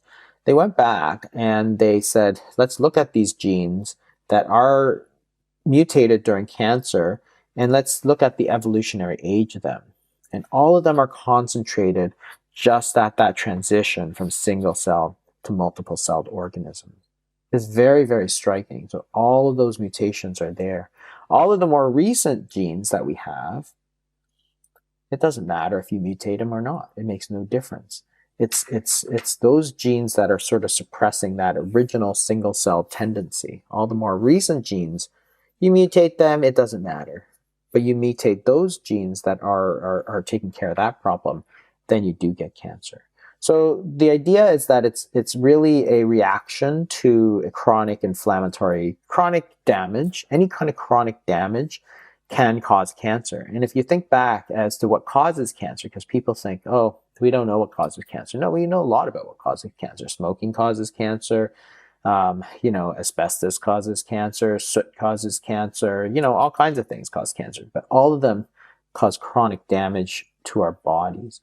And that's again, it's not saying that the genetic paradigm was wrong, but it's trying to go that next step and say, why are all these genes mutating, right? Just like the genetic paradigm said, why are all these cells growing? Well, it's because of genes. And it's like, why are all these genes mutating? Well, it's like they're evolving as a reaction to chronic cell damage. So therefore, they're sort of going backwards in evolution towards a single cell. What you're saying there is the paradigms before make sense. They just aren't sophisticated enough to have all the nuances like you just explained, which is fascinating. In knowing now what you just explained, it makes a lot of sense. But of course, it's only because we're, looking backwards now. I can see why it took a while to get there. Yeah, exactly. It's not that people were stupid or anything. It's just you're basically going one level deeper into why, right? So you've got, hey, cells are growing. Then you say, why are cells growing? Then you say genetic mutations. Then you have to say, why are genes mutating? It's an evolutionary process against chronic inflammatory damage. So therefore, that's where it is. And now, you're not going to stop a lot of these things in terms of chronic inflammation. So ulcerative colitis or something, like, yeah, you'd love to get rid of ulcerative colitis, or if you can identify it like tobacco smoke, then you can get rid of it, or asbestos, then you can get rid of it, right? But the other thing that's important is that certain things, now you say, okay, cancer is not a genetic problem. It's a problem that they've evolved or sort of gone backwards in evolution to these more primitive, right? So it's not a forward evolution, it's a backward evolution into a more primitive form. What's interesting, of course, is that that's the way pathologists have been describing cancer for 100 years. If you look at the pathological descriptions of cancer cells, they're called primitive, right? Anaplasia, which means going backwards in time, right? All of these terms tell you that they're not getting more sophisticated cells. They're going into a more primitive state, a survivalist state, a single-celled state, right? So that's exactly the way we've described them. But then now you have to try and figure out ways to deal with them, right? And that's the sort of challenge of the next sort of like 20 years. But that's where we are. And it's a really interesting story because, again, a lot of people just think it's all about genetics, but it's actually a lot more complicated than that. So for example, if you have growth factors, well, growth factors are going to promote growth. So one of the things, for example, is obesity. If you have an excess of insulin, insulin is a growth factor. So therefore, that's going to play a role in cancer. And that's exactly what we found. So since the mid 2000s, say, what we've started to realize is that obesity is actually a huge risk factor for certain types of cancer. In fact, the World Health Organization identifies 13 different types of cancer as obesity-associated cancers. So again, that's, obesity doesn't cause genetic disease. It doesn't cause gene mutations, right? You've moved already way past the genetic paradigm. Because if you're calling this an obesity-associated disease, in the past, you'd have to say, so how does obesity cause gene mutations? And the answer is that it doesn't. Obviously not, right? But what it does is it is an excess of growth factors like insulin that are going to help the growth of these cancers that are developing. Since cancers are developing in all of us, we police them. But so there's always cancers developing, but we have very, very strong anti-cancer forces. So there's always criminals, but there's policemen. That's essentially it, right? So usually the policemen are like this, and it just squashes the criminals. That's the same thing. So normally we have cancer, but we have lots of strong anti-cancer forces, and they just squash them. If you give immune suppressants like prednisone or suppress the immune system for any of these autoimmune diseases, what happens is it goes like this, and then the cancers are okay. With age, same thing. Everything goes down with age. So immune system goes down with age, which allows the criminals to do this. So the other thing is, of course, that if you have obesity, you're going to have growth factors that's going to help the growth of these things, right? So it's all a balance between sort of the cancer, which is there in everybody, right? That's a totally different thinking. It's present in all of our cells. It's actually this balance between pro-cancer and anti-cancer. Normally anti-cancer is like this, right? So that's where we think. So then we say, okay, well, immune system is there to sort of squash this, right? So what can we do? Well, that's the whole idea of immune therapy now. That's the sort of next big wave. It's already here, of course, if you look at the way that we treat cancer. It's a big thing. So one of the ways is that, okay, again, you think about criminals and policemen. Well, these criminals were hiding. That's why they were able to survive, right? Because the policemen couldn't find them. And one of the ways that the immune system, that the new immune drugs is to open up and expose them so that the policemen could find them. So that's exactly how some of these immune therapies work. They sort of break apart the sort of cloaking shield that these cancers had, and all of a sudden the immune system can see them, and it goes in and squashes the cancer before it gets to be a problem. Again, it's a totally different paradigm now. What we're trying to do is we're not trying to fix genetic problems, right? So cancer paradigm 1, growth paradigm is kill. Cells are growing, kill them. Genetic paradigm is cells are mutating, let's find genetic cures. Now we're into this sort of evolutionary paradigm, which is well, cancers are like an invasive species.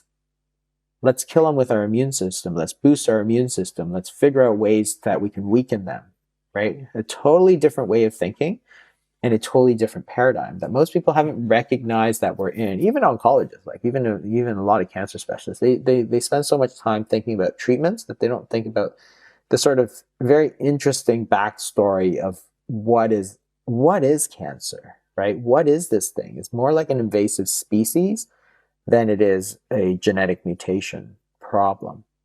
It doesn't change therapy so much, but it's an interesting way of thinking. So it shows you that there's multiple ways of attacking it. So whether it's immune therapy or boosting the immune system or trying to get rid of these growth factors like obesity.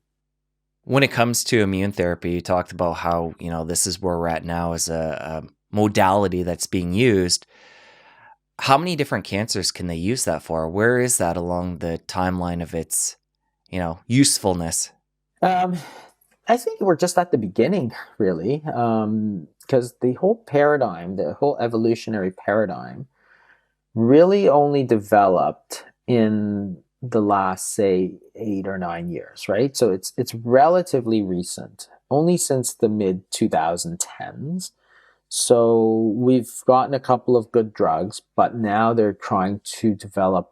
Now every sort of drug company is going down this path. So we're going to start seeing a lot more sort of exciting stuff. So what they're doing is they're doing all these, such sophisticated technology like CAR T, where they're taking your own immune cells, changing them up so that they recognize the cancer that you have. So if you have colorectal cancer or prostate, they did it in prostate cancer actually. So they'll take your own immune cells, they'll say, oh, we need to make them do this, and then send them back in like a smart bomb sort of thing and whack out just that thing that it's been targeted to. That's really, really impressive. The technology may not be there right now and it is very expensive, but that's the stuff they're talking about doing now, which is incredibly interesting, right? A lot of the a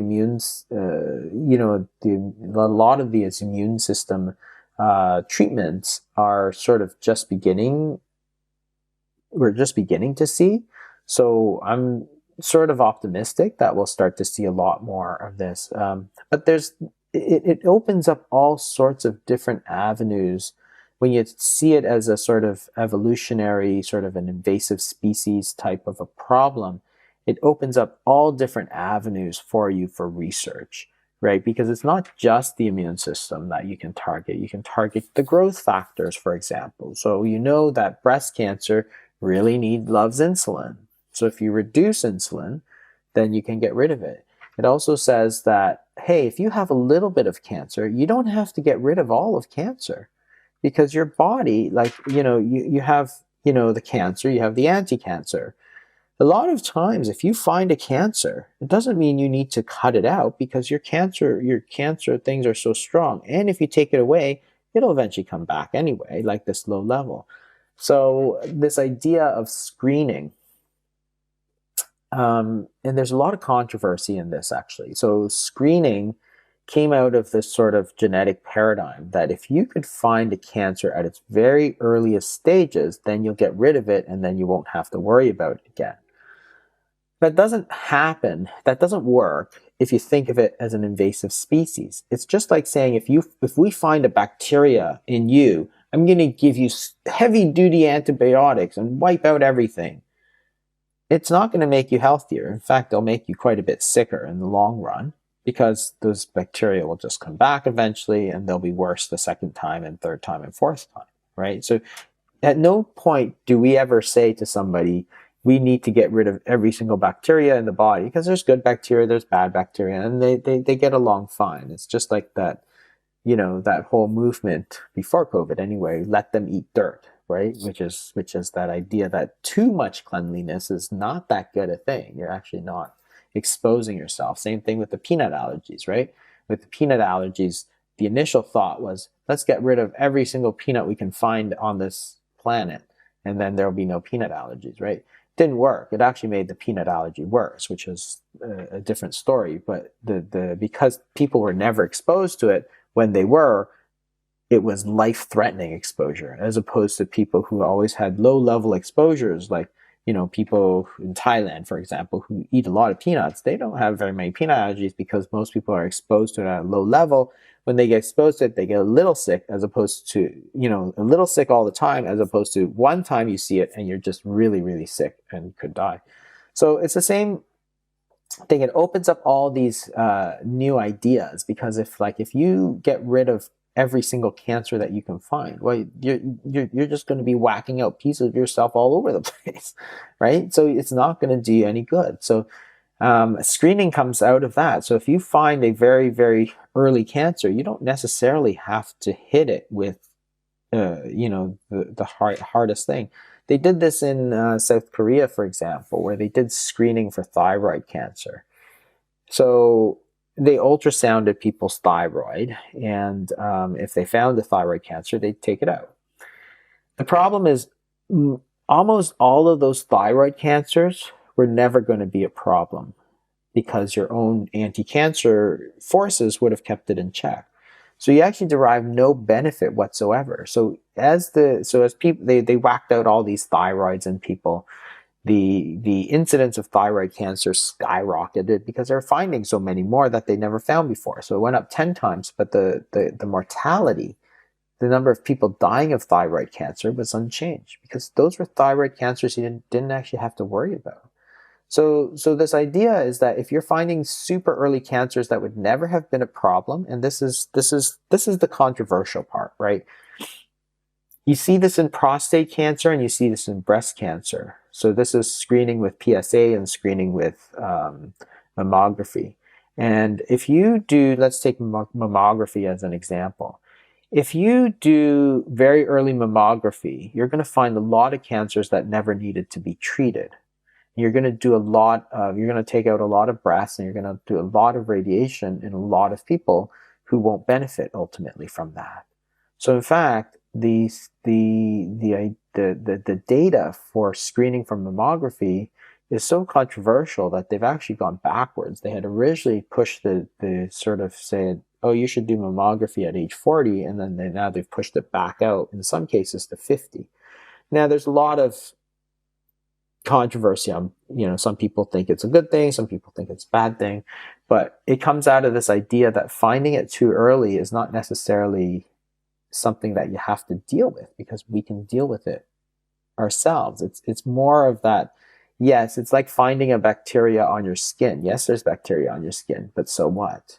Right? It's going to be fine. It's never going to be a problem. So don't cut that out. So it's just an interesting way of looking at it, that all these things start to make more sense. Because if you took the genetic paradigm, it would have said that, hey, if you find a very early cancer, you should take care of it right away, immediately, because it will become a worse cancer. That's not necessarily the case.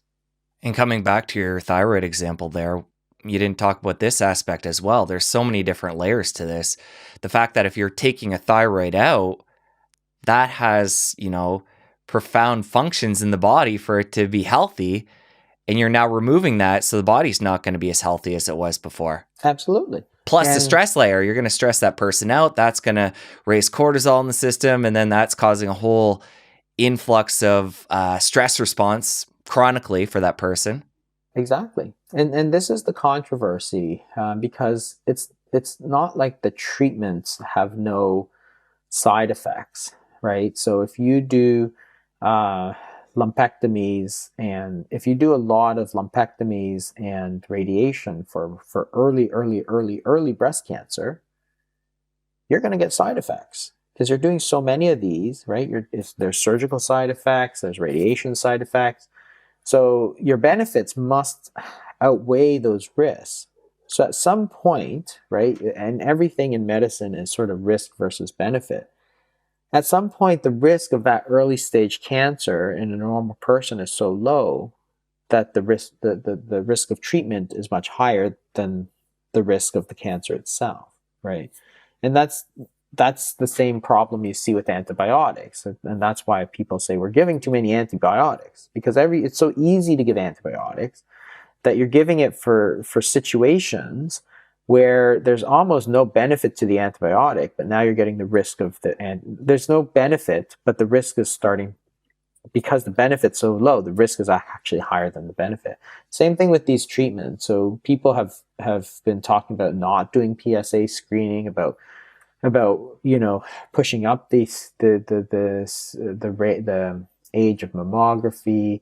There's controversy about chest X-ray screenings, and you can start to understand the sort of underpinnings if you look at it from the evolutionary standpoint as opposed to the genetic standpoint. Because screening everybody with a CT every year from age 10 sort of makes sense from a genetic standpoint. It doesn't make any sense from the evolutionary paradigm.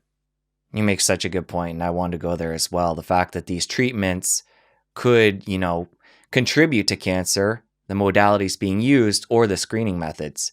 Which brings me to something you talk about in your book, which is fascinating. The fact that cancer drugs actually cause cancer. Yeah, and that's the interesting thing, because the original cancer drugs, remember, are based on killing cells, right? So the chemotherapies, the surgeries, you're trying to cut it out, you're trying to burn it with radiation, or you're trying to poison it. So that's damage to the cells. Well, if you think about the evolutionary paradigm says when you're damaging cells, cells are going to evolve to a more survivalist state, or move towards that single-celled state that we all had, right, in response to cell damage. So you've got all these treatments that are damaging cells because we've designed them to damage cells. So the very treatments from sort of the paradigm one, the very treatments that we use to cure cancer also cause cancer, right? And you can't understand that until you get to the evolutionary paradigm, which is fascinating, because if you think about chemotherapy, we've all known this. We've known this for 30 years. If you treat somebody with chemotherapy like cyclophosphamide, you get what's called secondary malignancies. That is, you treat somebody for lymphoma, 20 years later, the risk of, bladder cancer will go up, or something like that, right? You treat somebody with radiation, their risk of cancer goes up. You radiate somebody, you give chronic, surgery, you can get, damage at the surgical site. You can get cancers at the surgical site. So all of those treatments that we use to kill cells and to treat cancer also cause cancer. And that's the reason why. Well, now that we understand this new evolutionary paradigm, it gets me thinking about, cancer science as a whole, where doctors and scientists are with this whole thing. To be honest, you're the only person I'm hearing talk about this new paradigm. So, what I'm getting at here is for us to move forward with ways of preventing and treating cancer and just furthering the science, we all need to be on the same page with this new paradigm. Are we getting there? Where are we at with that? Yeah, it's very slow. And that was the reason I was so interested in this paradigm, is because as I was reading about it, and I sort of stumbled into it from the obesity side of things, so I was trying to see, why is obesity associated with cancer? And that was a really interesting question to me, because it didn't make any sense, because remember, I was raised on the genetic paradigm. That's where my medical school training was, and so on. So the whole thing is that I was reading this, I realized that, hey, the science had moved way past this genetic paradigm into this evolutionary model, but nobody was talking about it. And I think that what happens is that there's so much money that was pushed into this genetic paradigm. Nobody wants to admit, hey, that's not quite correct. We've moved past that. It wasn't wrong, but it wasn't right either. And we need to push past that. So in fact, when you go to, and given talks to like oncologists and stuff, and they don't know anything about it because nobody wants to talk about it. They just want to talk about drugs for treatment. They don't want to think about what causes cancer in the first place, which I think is the most fascinating topic of all. I think it's the most fascinating of all the topics, actually. And it will feed back into why obesity is a risk factor. In fact, one of the biggest risk factors for cancer, which is strange because if you look even back at the 80s, so the whole obesity diet connection to cancer is hugely problematic for the genetic paradigm, because if you eat a bad diet, it doesn't mutate any genes. So if you're saying that it's all due to gene mutation, then diet should play zero role, right? Because diets don't mutate genes. It's not mutagenic. So it's hugely problematic. But if you look back at studies from the 1980s, they went back and they said, let's look at what causes cancer. How much can we attribute to each thing? So the biggest risk factor for cancer was smoking, by far. It's like 35% of cancer could be attributed to smoking. There was a whole bunch of small stuff. So there was, radiation and drugs and all that. That's like 2%, 2%. And then there's another huge, huge risk factor, which was about 30% of attributable risk. And that was diet. And nobody wanted to go there. It was like, whoa, okay. We took care of the smoking part. We've had education. We tell people don't smoke. We tell people smoking causes cancer. Like, how many people don't know that? Like, zero people who smoke don't know that it causes cancer. They just don't care, right? But there's this huge other bucket that's almost as big of attributable risk. And these studies have been replicated over and over and over for the last 30 years of attributable risk. And diet and obesity is that second huge bucket, and nobody's talking about it. Why? Because we're all stuck in that genetic paradigm of what causes gene mutations, because smoking fits so perfectly into that sort of paradigm. And radiation and some of these other things, right? Radiation exposure and some of the, asbestos exposure and wood dust and all this other stuff. Those are all small, but we're ignoring that giant bucket of dietary obesity because it didn't fit. So nobody talks about it, right? And it's probably due to the growth promoting effects of some of these hormones, which tend to favor, to cancer, right? It's all the balance of cancer versus anti-cancer. And if you have a lot of insulin, a lot of growth factors, which comes from your diet, you're pushing up this one, right? And this one stays the same. That's why your risk of cancer goes up, obesity-associated cancers. And obesity-associated cancers are not just a little bit. It's like two of the biggest ones are breast cancer and colorectal cancer, which is sort of the number 2 and 3 cancers in the world, right on behind smoking. When it comes to somebody who is overweight or has type 2 diabetes, you mentioned intermittent fasting. There are so many different ways that somebody could do that. Is there one way you found working with clients that's more effective?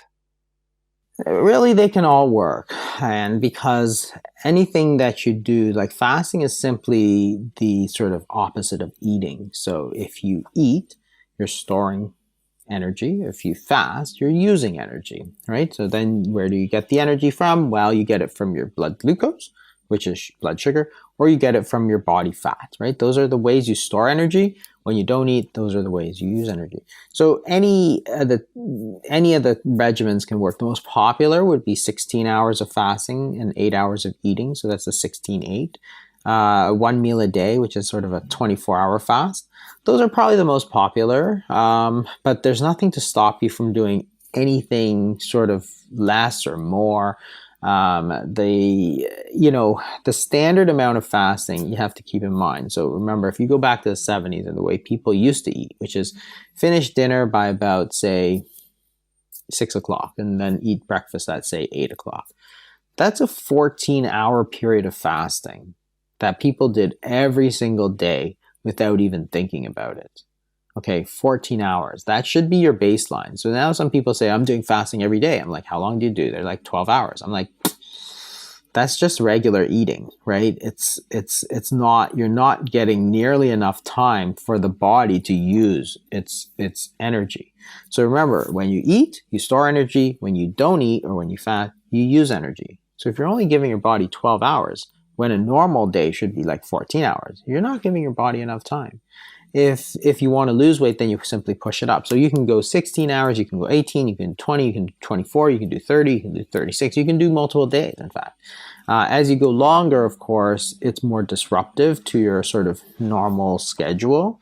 And you have to be more careful if you're taking medications and so on. In fact, if you're on medications, you really need to talk to your doctor about it in case any of that is affected, because the medications you're prescribed are often with your current diet, adjusted to your current diet. So when you change your diet even, you should really talk to your doctor, because some people go on a low-carb diet and they actually need so much less insulin, for example. So you really can do any of those, but 16-8 and 24-hour fast, which is OMAD or 1 meal a day, typically work the easiest for most people. So therefore they can implement it the easiest, but there's nothing to stop people from going 2 to 3 days or if they want to. For somebody who is type 2 diabetic and their body is just super saturated with sugar, they have fatty liver, fatty pancreas, fat distributed throughout the body, how long does that take to start clearing up? If somebody starts doing, say, the odd 24-hour fast or even the 16-8, how long does it take before the liver starts to let go of some of that fat and the body starts to begin to heal? It's hard to answer that because it all depends on sort of how long you fast for and what your underlying baseline was, right? So if you had a lot of sugar, it might take a long time. If you look at studies of bariatric surgery, so remember, bariatric surgery is where they sort of cut your stomach so that's like the size of a walnut, and then they rewire your intestines so you don't absorb any nutrients. So in essence, it's like fasting. It's just sort of surgically enforced.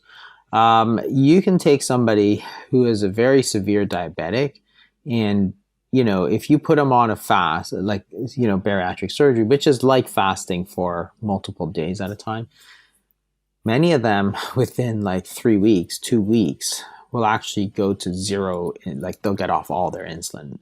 So it can be very rapid.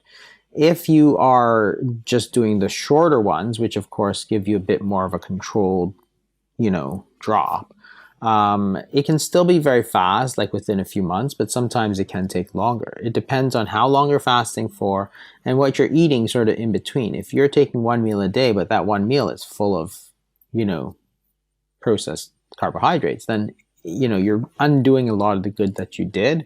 So you want to stick to a proper diet, the fasting, but it can be very rapid. I mean, I did a case series of a few people who they just implemented a 24-hour fasting period. They were all on insulin, and within a month, all three of them were off of all their insulin, and they'd been on the insulin for like 20 years, right? So 20 years they got off in a month, right? With 3 days a week of 24-hour fasting. So now that's sort of on the optimistic side. Most people won't get those good results, but on the other hand, if you do it, you can do extremely well. It can reverse actually very quickly, which is, very encouraging. Let's talk about this from a basal metabolic rate standpoint. So traditionally, people have been taught you want to lose weight, you want to increase your exercise, cut your calories. So let's talk about basal metabolic rate in that case versus fasting. And start off by talking about what basal metabolic rate is. So basal metabolic rate is the energy that you use sort of at rest. So this does not include exercise, because exercise is your skeletal muscles, right? You run, you use your muscles use energy. So that's great. In fact, exercise is very good for you. However, if you look at the entire day, you generally need a lot more calories for your heart and your lung and your brain and all that sort of stuff. So a lot of people are burning somewhere around, say, 1,800 to 2,400 calories per day, even at rest. When people do exercise, again, it depends on how intensive the exercise is. But, for older people, say they do a little walk around, for 40 minutes or so, it's like 110 calories or something. So you see that the magnitude is far off. So even if you exercise every day, and again, I'm not talking about the people who do a marathon, right? You're burning way more calories. But for the sort of average person who's just doing sort of a bit of modest exercise, it's like 100, 200, 300 calories. And if you ever gone to a treadmill and looked at that, the calories burned scale, you'll know it goes very slowly. And remember, that's because when you exercise, you're only using your skeletal muscles. So that's only one small part that's increasing. Your liver is not using more calories when you exercise, right? Your brain is not. So out of all of your body, the exercise only increases the energy requirements of that one compartment, skeletal muscle. Not your lungs, not your liver, not your kidney, not your bowels, not your brain. They're not using more energy. So that's why there's such a modest increase in energy expenditure with exercise. Now, the thing is that, 2,000 calories a day versus that extra sort of 100, 200, 300, you see that most of the energy, that's why exercise is just a very inefficient way to sort of lose weight, and it's, and take care of type 2 diabetes.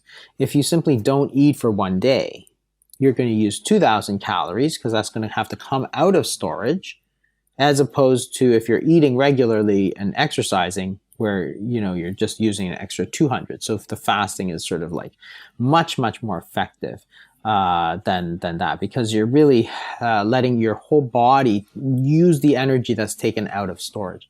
And remember, if you're overweight, if you have high blood glucose, your body has too much energy. It's just a matter of letting your body use it. So if you're using 2,000 calories, your body fat stores might have 100 or 200,000 calories sitting in it. So is it going to matter? No, not really, as long as you do it properly. The basal metabolic rate does tend to go down as you lose weight, but the other thing is that fasting tends to preserve it better than a simple calorie restriction, because you get these other hormones that go up, such as sympathetic nervous system and so on, which will increase your basal metabolic rate. So that's why exercise is not that important. The fasting in particular might be more beneficial in terms of basal metabolic rate, which is why in the long term it may be more effective as a sort of strategy for weight loss. When it comes to the exercise piece, when you're working with clients, you talked about exercise as a whole there, but what do you think about using, say, a 20-minute walk after a meal to help bring that blood glucose down? That's actually a great way to do it, actually. So, going for a walk after a meal, because what you're doing, of course, is that you're allowing the body to use the glucose that's easily available. So, you're not going to get the same spikes because as you walk, your muscles are going to need to use some glucose, and you're at that moment in time, the glucose that you're going to use is from the food. So it's not going to go into storage that you're going to need to take it back out. It's just going to get used. So going for a walk right after a meal we have good studies now that show that that's actually a really good way to lower that sort of spike in glucose after a meal. So it is quite effective. I mean, there are other ways to work it in too. So the other one that people use a lot is sort of training in the fasted state, which is where you fast and then you exercise and then you eat, which is again sort of a good way to do things if that's what you like to do. But walking after a meal, some low exercise, because you can't obviously do intensive exercise after a meal because it's very difficult to do that. But so some low intensity exercise is well placed to do right after. Let's get into the details of the dietary piece. So somebody is going to start including fasting, maybe walking after meals when possible. If they want to go low carb, high fat, how hard do they have to push that? I think that low carb is one thing. It's everything sort of works. So they're just like different levers, right? So you can change the diet. You can lower the amount of carbohydrates, for example. That's one way that you can affect things. But there's other ways to do it. You can also change the carbohydrates to unprocessed carbohydrates. So that's going to change something completely different. You can use intermittent fasting, which is completely different, where you don't eat at all. So you can change your diet. You can change the fasting periods. You can change the exercise. When you're talking about the dietary piece, there's obviously a lot of discussion. Like there's always a lot of debate about that. But to me, it's like that's only one part of it, right? You're arguing about the diet, but people haven't looked at the fasting period, which is an entirely different aspect of it. Exercise, we all agree on. Everybody knows, everybody agrees exercise is very good for you. But the dietary piece, you can make it work because whether you're low carb or low fat or keto or paleo or whatever, you can generally make it work as long as you're eating sort of unprocessed food. So people who eat a whole food plant-based diet, you can do very well with that because again, when you're eating whole foods, it's different. What was dangerous was not necessarily the carbohydrates because people have been eating carbohydrates for a long time, but it's that highly refined carbohydrate where you're getting that huge spike up and spike down. If you're just eating beans, for example, and you're just getting sort of a slow rise in glucose and then a slow drop, well, you've got tons of fiber, you're getting filled up, you're activating your satiety hormones through stretch receptors. Well, that's not so bad for you. Like there's nothing to really be afraid of from that standpoint. But it's the sort of refined stuff that quick rise and quick drop. That's why, a lot of times we focus on the macronutrient, like carbs are bad or fat is bad or, proteins are good. But really, we shouldn't be thinking about things like that. We should be thinking about sort of foods instead of nutrients because certain foods, even if they're the same carbohydrates, are metabolized very differently. So if you're eating white bread versus beans, there's a huge difference. You just have to look at like the glycemic index of white bread versus beans. So the glycemic index is this index of how high your glucose goes up per 50 grams or 100 grams of carbohydrate. So when you eat those two foods, both have the same amount of carbohydrate, your body responds quite differently. White bread goes way up, beans don't. Still carbohydrate. So the whole idea of just counting carbs, it captures one aspect of the diet, but not all of it. So that's why, so some people who don't want to push it, well, the main thing to push is make sure you're eating sort of whole foods, because if you're eating whole foods, you're generally going to be okay. Unprocessed foods, you're generally going to be okay. Because people used to think, well, if I'm vegetarian, I'm going to be healthy. No, You could eat, pizza, French fries, and chocolate donuts all day long and be completely vegetarian. It's not healthy. Nobody thinks that is healthy, ever, right? And that's why people are like, oh, I was now whole food vegetarian or whole food plant based. And I think that's much healthier because you're acknowledging that, there's a big difference between eating salads all day long and eating French fries all day long or eating chocolate donuts all day long. Like that's vegetarian too, but not healthy. It's not that it's plant or meat is what makes it healthy. It's is it whole food or not? And that's the same with carbohydrates too. So you don't necessarily have to push it that hard to be low carb, but you really have to push the sort of unprocessed foods more than anything else. I like how you refer to these tools as levers. And I think it's going to come down to the individual case for the person, how many levers they want to pull at once. So, going ketogenic or really low carb for somebody that is type 2 diabetic, that might be where they want to go because they've gone so far down the continuum versus somebody who's just maybe in the obesity part of the continuum. So I think each person needs to consider where they're at, how fast they want to regain their health when considering all these different tools or levers that we're talking about. Exactly. And everybody responds differently too, because you can put two people on the same diet. So all the dietary studies show this, right? So you compare, say, two diets, low carb versus low fat. On general, the low carb does a bit better in terms of weight loss. But when you look at the splay, it's huge. So some people on the low fat diet do very well and some people do very badly. Same as the low carb. So you can give them the same diet, but each person will respond very differently. And that's why people get into these huge arguments, especially on Twitter, where they're like, "Oh, it's all about calories because it's all about carbs. It's all about this." It's like that's because that's their experience, which is valid for them, but not necessarily valid for somebody else. It makes no sense when we know that everybody responds so differently to these different diets to say this is the diet for you, right? It's like you need to try it and see what works, but there are some general principles like cutting out sugar, cutting out refined foods, that are going to be universal. Make sure you have these diets wars that go on are sort of tiresome because you have all these people who say that this worked for me and therefore it's great, but it may not work for the next guy, right? It simply makes no sense. It's like somebody who loves sushi who's insisting that, it's so great, but the next guy who hates sushi, or the one guy who loves coriander and the next guy who hates coriander, trying to convince the other that, coriander is the best, coriander is where why argue? Like you like it and you don't. Same thing for diets, right? You responded to it, but you didn't. So therefore, this person who didn't respond needs to find something else that does better. Doesn't mean that the person who did respond was wrong, right? That's the argument that always goes on, especially like, oh, low fat, whole food, plant based, paleo, this, that. Like it worked for you. That's all you can say. It may or may not work for the next guy. The next guy is going to have to figure out what works for them. But the general principles, as I said, are probably universal. On those, we probably don't disagree that much. Cutting out sugar is one of the main principles.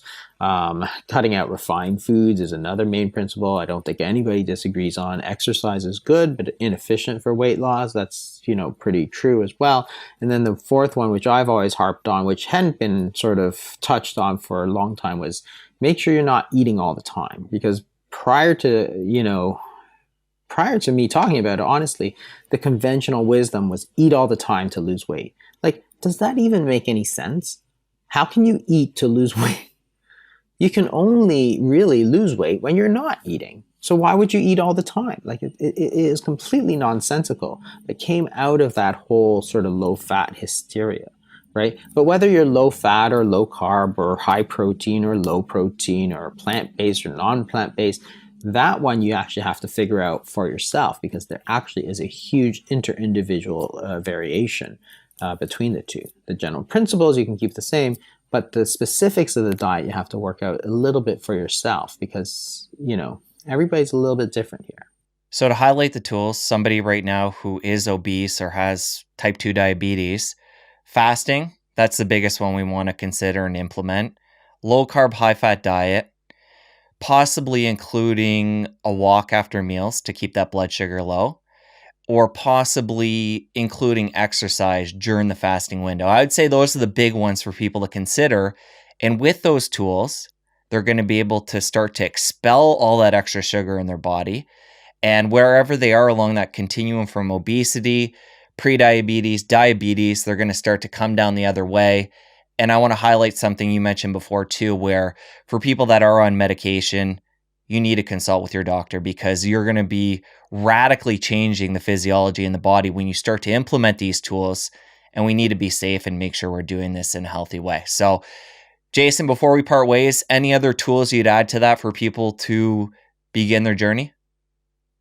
No, I think that's it. And, for those people who want to consider something like a glucose monitor, it has been a very useful tool for people because remember, it's about, if you're worried about your blood glucose, there's nothing better than getting sort of real-time information on your blood glucose. Because if your blood glucose is high and you're not that hungry, you might just decide, oh, I'm just going to skip lunch because I have plenty of energy. So I have plenty of glucose, let myself burn it off, right? So that's another sort of useful tool technology that's been available.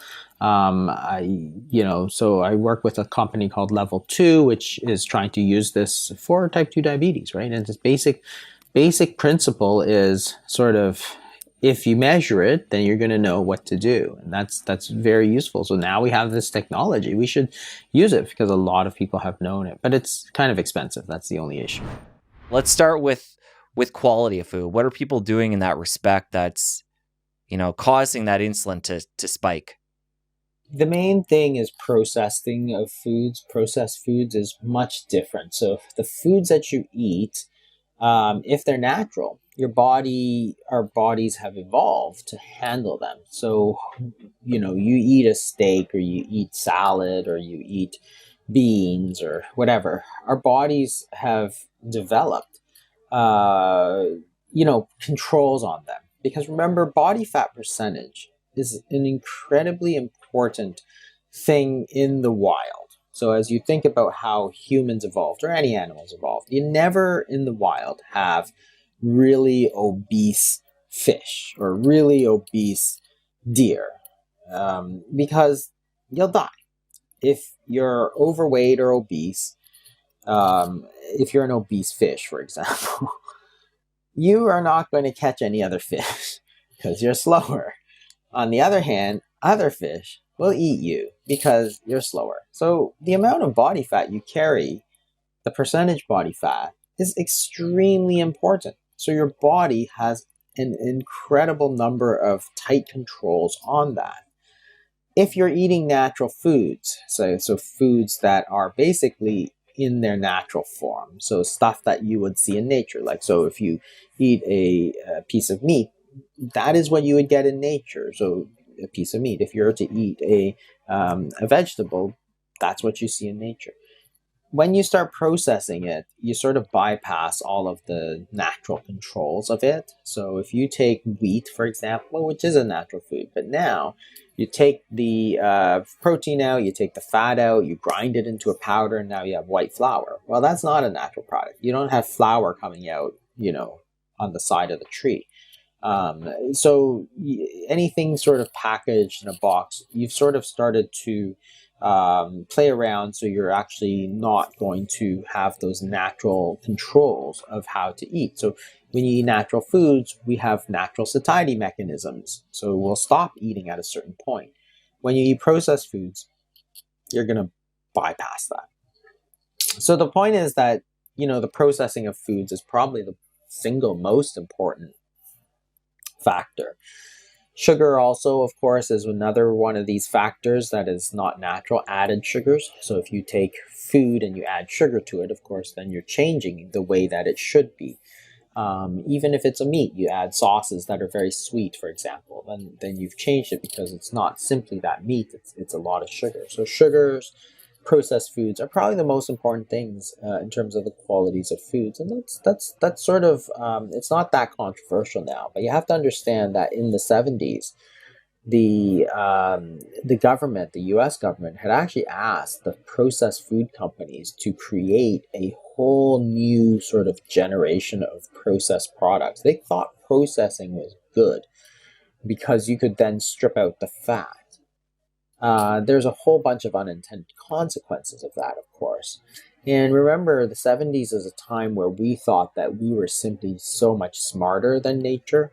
For example, with breast milk, we thought that formula was actually so much better for you than breast milk. So my mom always said I was raised on formula. And it's because only the poor people who couldn't afford it would ever give their kids breast milk.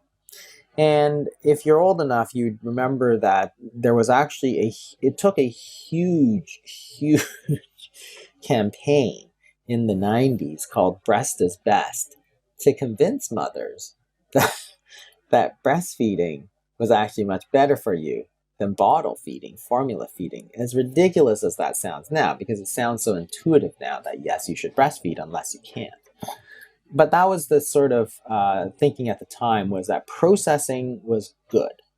We can do better. We're smarter than nature, and therefore we are going to do better than nature. So therefore processing foods to remove fat is good. So we took foods, we removed the fat, stuck in a whole bunch of sugar because, when you took out the fat, it tasted sort of nasty. So this whole idea of the quality of foods comes down to sort of eating natural foods, trying to cut down the added sugars, and eating them in a sort of a natural way. And that's sort of where we are now. And it does. I don't think there's a whole lot of people who disagree with that. Focusing in on macros like protein versus carbs versus fat, or focusing purely on the calories misses the point, right? And that's another reason why the calories sort of argument, it's a purely artificial argument. You're looking at something, not whether this is a natural food or a unprocessed food. You're looking at number of calories. So you could say, hey, I can eat all this processed meat and processed carbohydrates as long as not more than 2,000 calories. It's okay. It doesn't work that way. So you look at places where they have a lot of obesity, like the certain states, the southern states actually particularly have a high level of obesity. If you look at the number of calories they eat, it's actually not a lot more than the average. The difference is that they're eating a lot of highly processed foods. Well, I'll agree with you that I don't think anybody can really argue eliminating processed foods, eliminating sugars is going to be beneficial for a lot of reasons for all of us.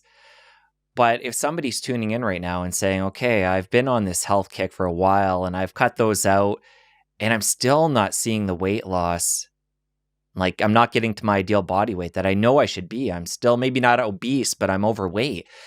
So let's talk about the macros and talk about for somebody, because I think it does depend too on where somebody is at along their health journey. Somebody who's in maintenance might be able to be a bit more liberal with their carbohydrates than somebody who is obese or overweight. And again, when we're talking about carbohydrates here, we're talking about things like sweet potatoes and whole foods. So let's talk about to that person, I should say, who has done a lot of the eliminating of sugars and processed foods, but they're still not losing the weight. Yeah, so then you would look at the sort of the macros in terms of the carbohydrates, because there's a difference, obviously, in the way our bodies process them. So if you take sweet potatoes or potatoes and stuff, the insulin effect of that is going to be much higher than proteins and fats. So the starchy foods are just, remember, starches are chains of sugars. So anything that's starchy, so breads, rice, potatoes, that kind of thing, they're just going to elicit a very much higher insulin response. And so the idea simply is that you should reduce those starchy foods, even though they could be natural. And that's, again, not a new idea. I mean, the idea of reducing starchy foods was sort of accepted wisdom for the better part of the last, 150, 180 years.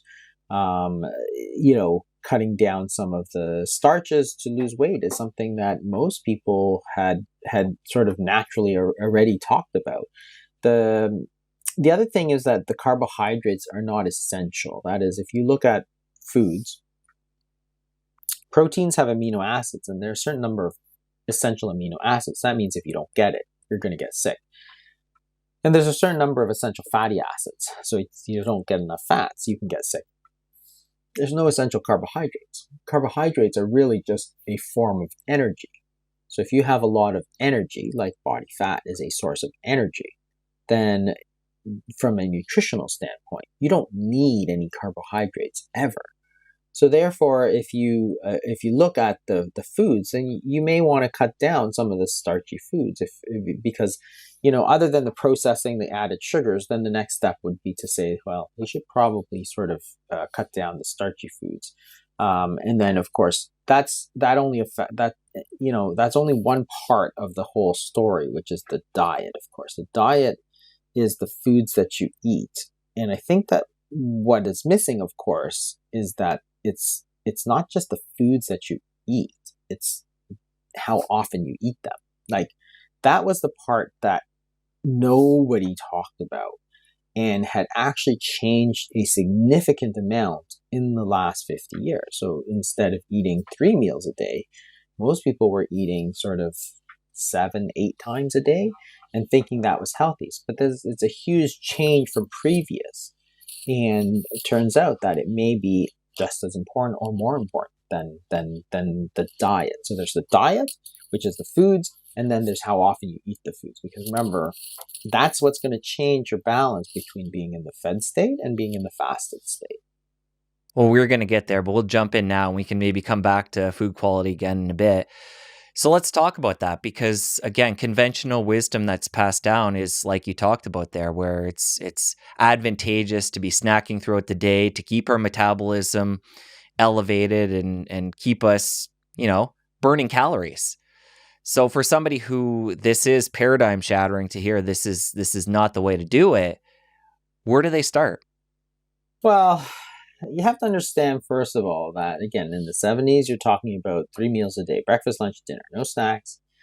By the time you get into the 2000s, you're mostly talking about people are eating 8 to 10 times a day. And they did it because people thought it was good for you to graze throughout the day. And one of the things that you always heard was that it keeps your metabolic rate stoked and all this kind of stuff. You're going to keep burning calories, right?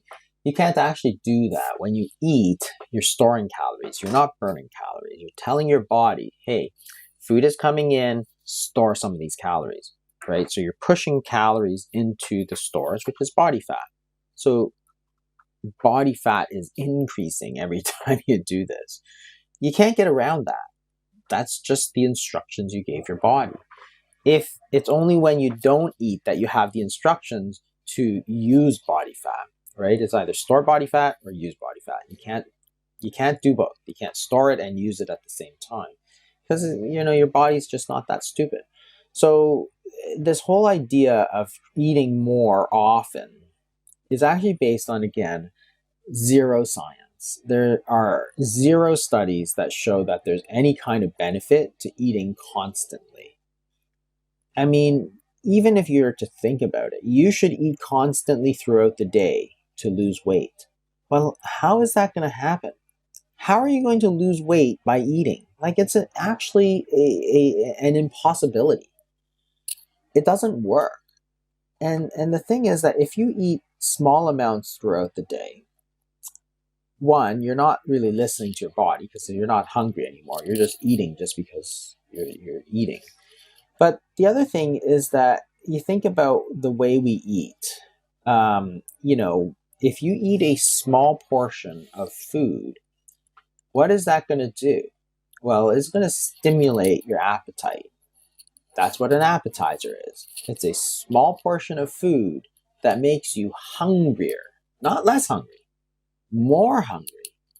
So now if you want to take an appetizer 10 times a day, but never actually eat enough to be full, you're going to stimulate your hunger and then stop yourself from eating every single time. And you think that's good. Why? Why would you think that's good? That makes No sense. We all have this sort of inertia. That is, when you eat, you want to eat until you're finished and then be done. That's it. You don't want to eat a little bit, make yourself hungry, then crank up the willpower so that you stop eating.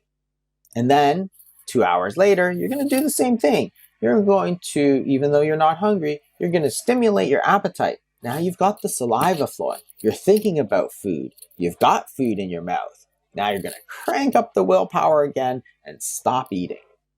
Like, and remember, the instructions to your body to store calories as fat is coming in constantly. Instead of breakfast, lunch, and dinner, you get instructions.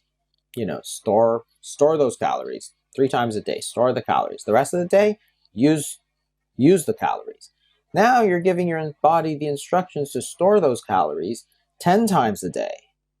It's like, how do you think you're going to lose body fat with that? It actually makes no sense and is based on zero science. But it just became one of these things that, and again, the history is very interesting because it developed from the low-fat diet.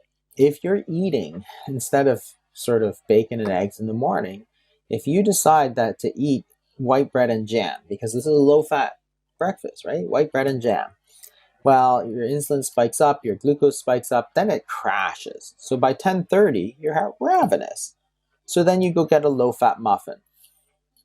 Insulin spikes up, glucose spikes up, then it crashes, and you're just ravenous at lunchtime. You can get a big plate of pasta or something. Insulin spikes up, glucose spikes up, then it crashes. At 2:30, you're ravenous again. So all of a sudden, you're eating 6, 8, 10 times a day, but where you never were because you're hungry all the time, but you think it's good because you're eating a low-fat meal. Now we know the low-fat diet really had no benefit whatsoever, but the practice has changed from eating 3 meals a day to like 6, 8, 10 times a day.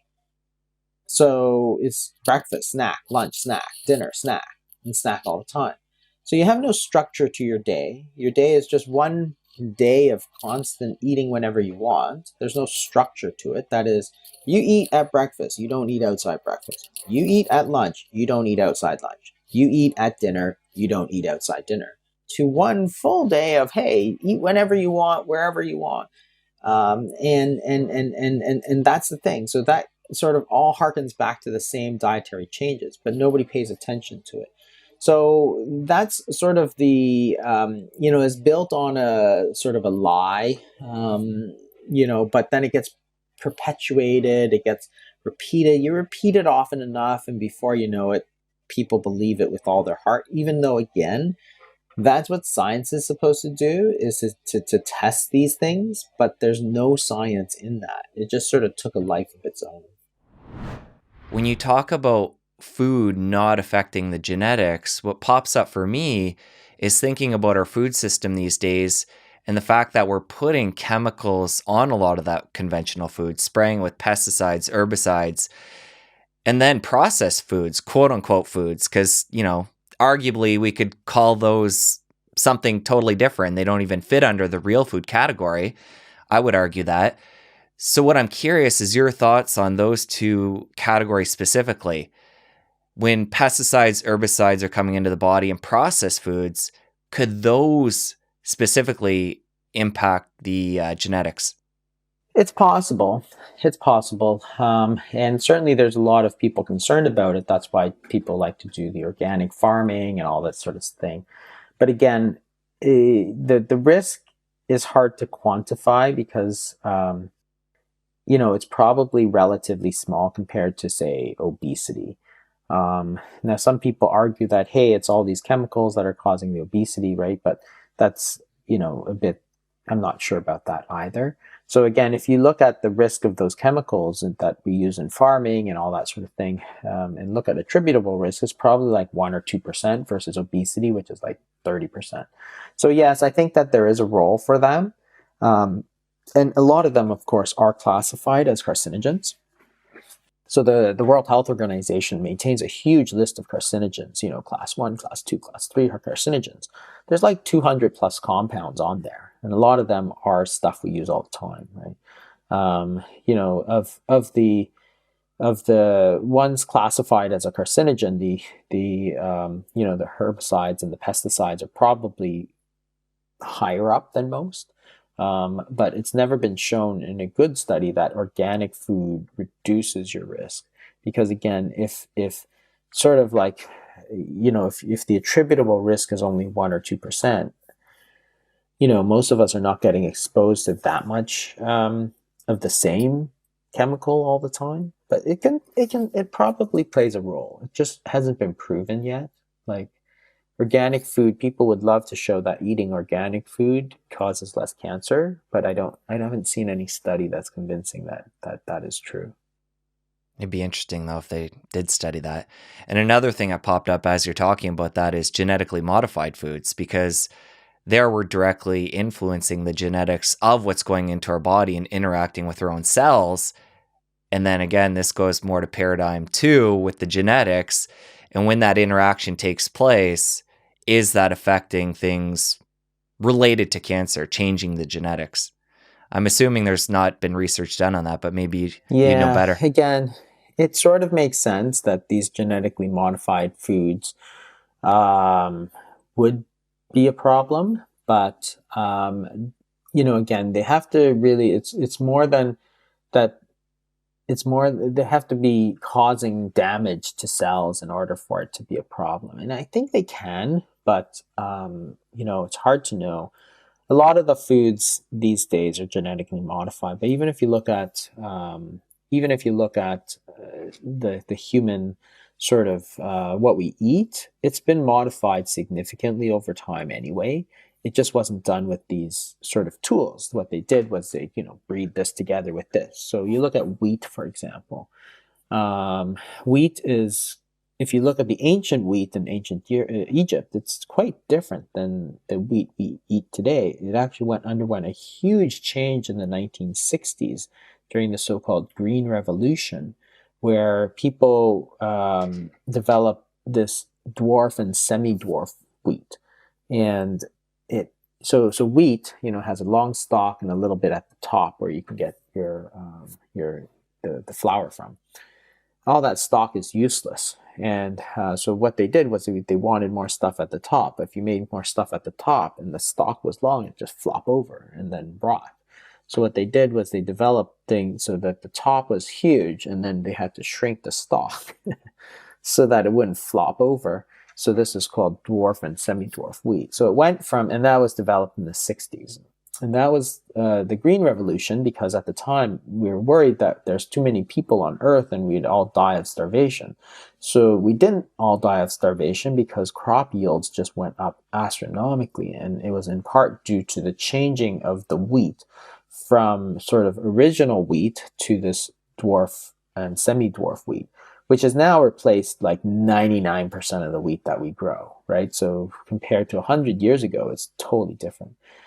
So that's a genetic modification. It was just done through selective breeding as opposed to the tools that we use today. So, even back in the 60s, 70s, 80s, we're already eating foods that are quite different. I mean, you look at the supermarket, like the number of varieties of fruits that we have, for example, is just much higher than it used to be. It's not the same. You get pink pineapples, and you've got, the white peaches instead of the regular peaches, right? So there's all these varieties that have been developed through selective breeding, which actually is a change in the genetics. So whether doing it artificially through genetic modifications, like we do with sort of specific targets, it's a good question whether or not that's more dangerous than what we're eating now, because what we're eating now is also modified. I hear what you're saying, but I feel like there is that step up when you're going in there and Yeah, modifying the genes, a human doing that in a lab versus yeah. picking what's breeding together. Exactly. I think you're right too. I think it sounds a lot more iffy. There sounds like the potential for more harm in that situation, but it's not been proven that that's the case. I mean, most people still try to avoid GMOs when you can, and most people try to eat organic if they can as well. But for the same reason, we all have those sort of concerns about it. It's just not proven. I think the big thing to keep in mind here is what you talked about earlier, where we're all going to have cancers through different parts of our lives. And what we want to do is try and control what we can to keep the immune system strong so it can kill those cancers as they develop, and hopefully they won't turn into anything major. Exactly, and I think that's the hope. And again, the whole point is that you have to go where the risks are, right? If your risk is only, attributable risk is only 1%, and you are able to get that down and, have that risk, that's amazing. But that's only 0.5%, as opposed to diet, which is, if that bucket is 30% and you have it, it's a 15% benefit, right? So it's a huge sort of issue. And I think that one of the things is making sure that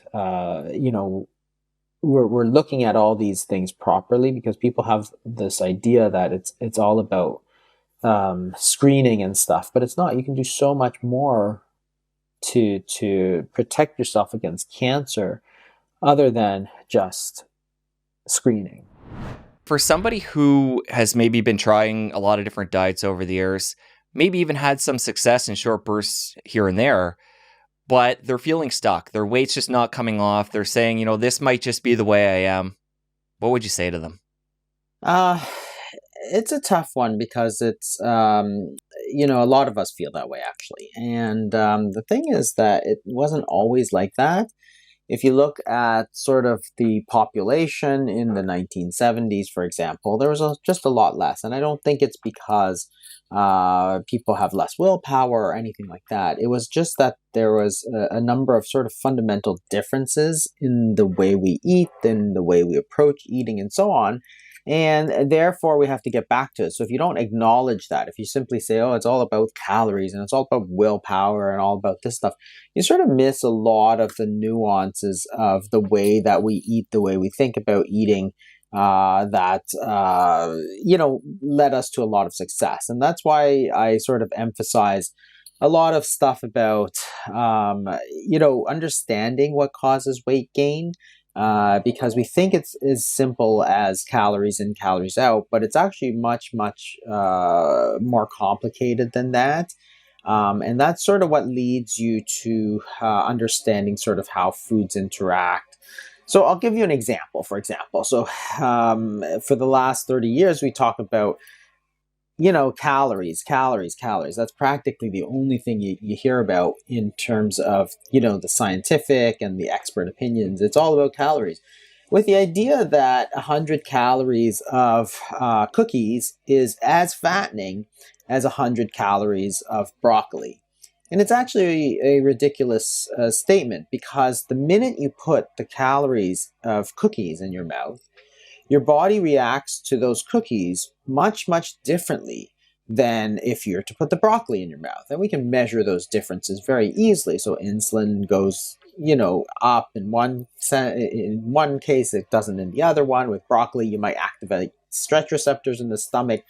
So you have different signals in your body, and those different signals in your body are going to make a difference, because that's what tells your body whether you use those calories and store them as fat, or whether you simply burn those calories as energy. So your body can do different things with the same amount of calories. So we keep pretending it's all about the amount of calories is the only thing that's important.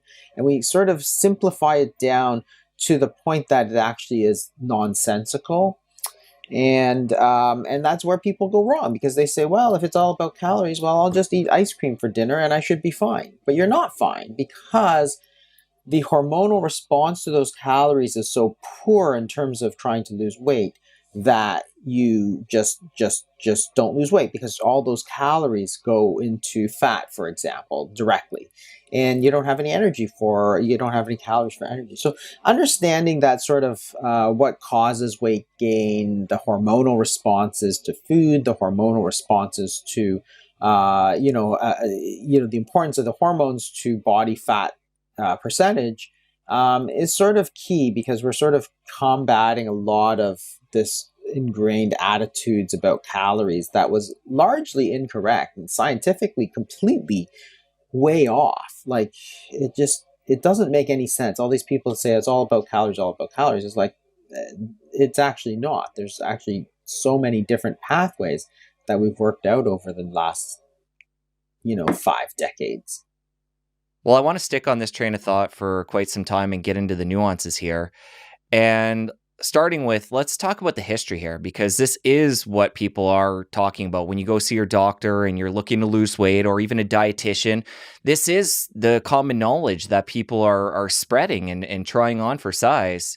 Why is this the knowledge that is being taught in schools then passed down? Yeah, it gets back to the sort of 1970s, the dietary guidelines. So we'll start with calories. I do cover this in some of my lectures on YouTube and stuff. One of them is called The Obesity Epidemic Explained, which sort of goes a little bit into this. But let's start with the calories. The whole idea is that your body doesn't just take the number of calories, subtract the number of calories, a certain set number of calories, and then dump the rest in fat. That's not how the human body works. The human body works on hormones. That is, there are hormones that tell us to gain body fat, and there's hormones that tell us to lose body fat. Okay, and there's hormones that tell us to be hungry, and there's hormones that tell us to be full and stop eating, for example. So when you take a certain number of calories of food, you're not only getting the energy contained within that food, that is the calories, you're getting the information of what to do with those calories. So, if you take 100 calories, your body has sort of two choices. It can store it as fat, or it can burn it for energy, right? And which one it does is different than the total number of calories. It's a totally different, it's a totally different problem. So, if you look at the hormones, for example, like insulin, insulin is a hormone that is very important in metabolism, and it basically tells your body to store body fat. It's not a bad thing. That's just its job. Like, you need a hormone to tell you to store body fat, and insulin is one of those hormones. So when you eat, insulin goes up, you store body fat. You store some of that calories as energy, right? Body fat is one of the ways, sugar is another one of the ways that it stores energy, calories. When your insulin starts to fall, then that is the signal that you need to pull some of that stored calories back out. So it's a cycle, right? So when you eat, your insulin goes up, you store body fat. When you don't eat, insulin goes down, you pull out body fat. And it's, as long as you keep those two in balance, you don't gain body fat. And you have to have this, otherwise you die in your sleep every single night, or you need to keep eating constantly because you have no source of energy. So you store it away. It's no different than getting food at the supermarket and you put it in the fridge, so you don't have to go to the supermarket for every single meal. It's the same idea, right? It's not that complicated. But the point is that if you have certain foods, especially highly processed carbohydrates are probably the biggest problem. If you have certain foods that tell you that spike insulin way up, like cookies, for example, it's going to spike your insulin way up. Well, now you get from that food, 100 calories of cookies, you get the energy, the 100 calories, but you also get the instructions, which is insulin goes way up. You take that 100 calories and your body is going to shove that directly into your body fat stores. Why? Because you told it to. If you take 100 calories of broccoli, you get that same 100 calories of energy, but you don't get that instructions to immediately shove that into body fat. So your body is going to process it, get the minerals out, get the vitamins out, and then use it as for energy, right? So there's two different situations for that same 100 calories.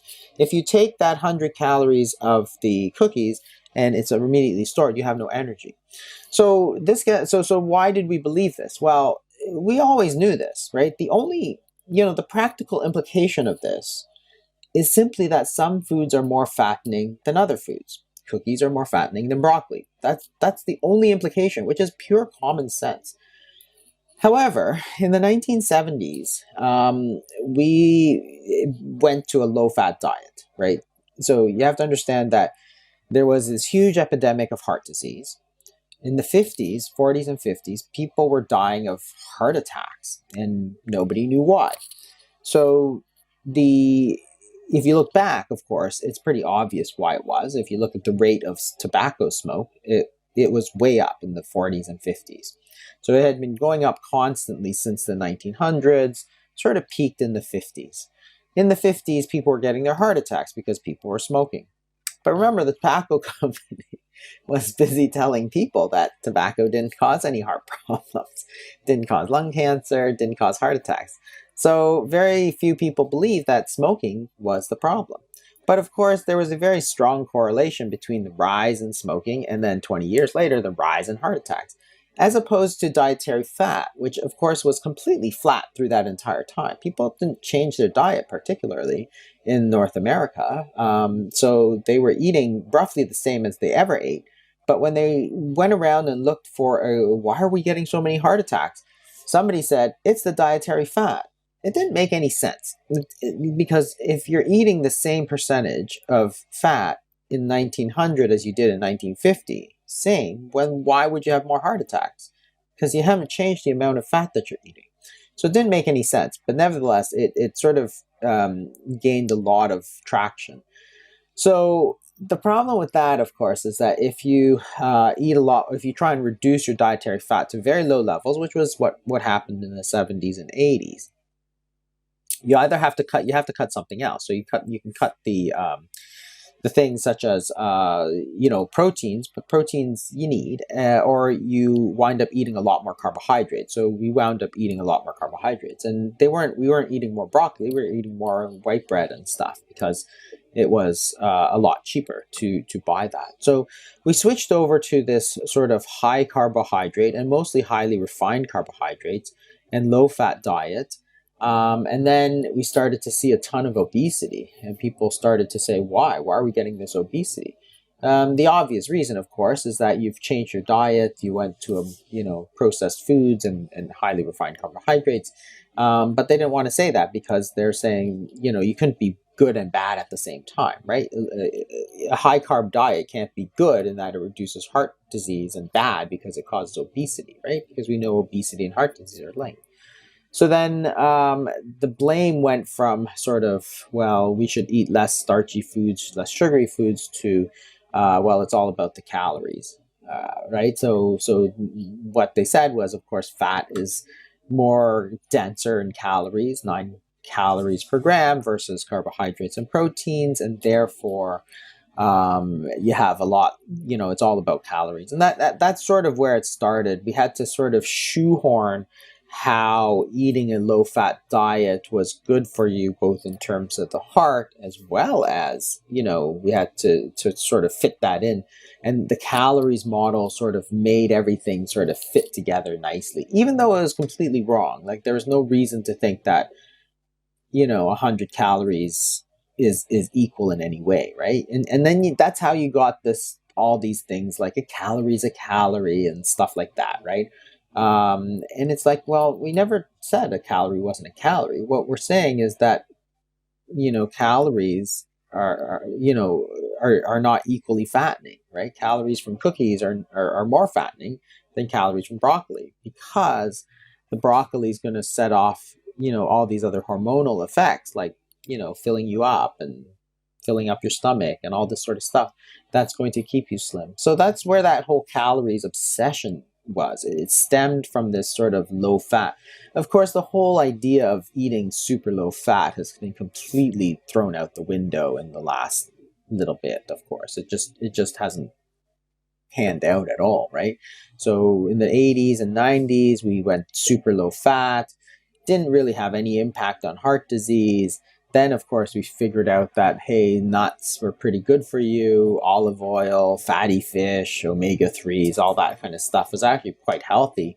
So then you had this whole healthy fat, and then now there's this whole, now they've even, stuff like butter and stuff. It's just not that considered that bad from a heart standpoint. So that's where the sort of obsession with calories came from. It came from this sort of misguided notion of fat must be, we said fat is bad. So we said fat must be bad for everything. And therefore, it's not about the hormones that are causing body fat gain. It's actually the calories.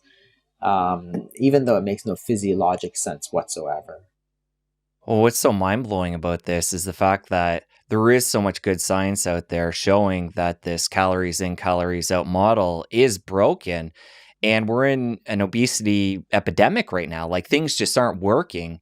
So I'm just confused why it takes, a nephrologist to and there's good reason you found your way to fasting and what we're going to get into solutions to these weight gain problems and obesity. But like, why does the information take so long to get to dietitians, to get to doctors, so people can start getting better? I think it's because when you have a certain paradigm, which is calories, it's all about the number of calories, right? So what the people are saying, and this is called the carbohydrate insulin model, is that it's not just about number of calories, right? It's about the hormonal response to those calories, because our body runs on hormones. So the hormones that you set off with the foods that you eat make a difference to what your body does. So it's sort of a it's both number and also hormonal response. Whereas the prevailing sort of paradigm is sort of, it's purely about the numbers, and they're so adamant about it, right? A calorie is a calorie, a calorie is a calorie. It was like a mantra, right? So you had the entire world saying that calories are calories, so and therefore what they did was they transformed weight gain and weight loss from this sort of, hey, what are we doing wrong in terms of our diet, to it's all your fault because you didn't get your calories strictly enough, or you didn't exercise enough.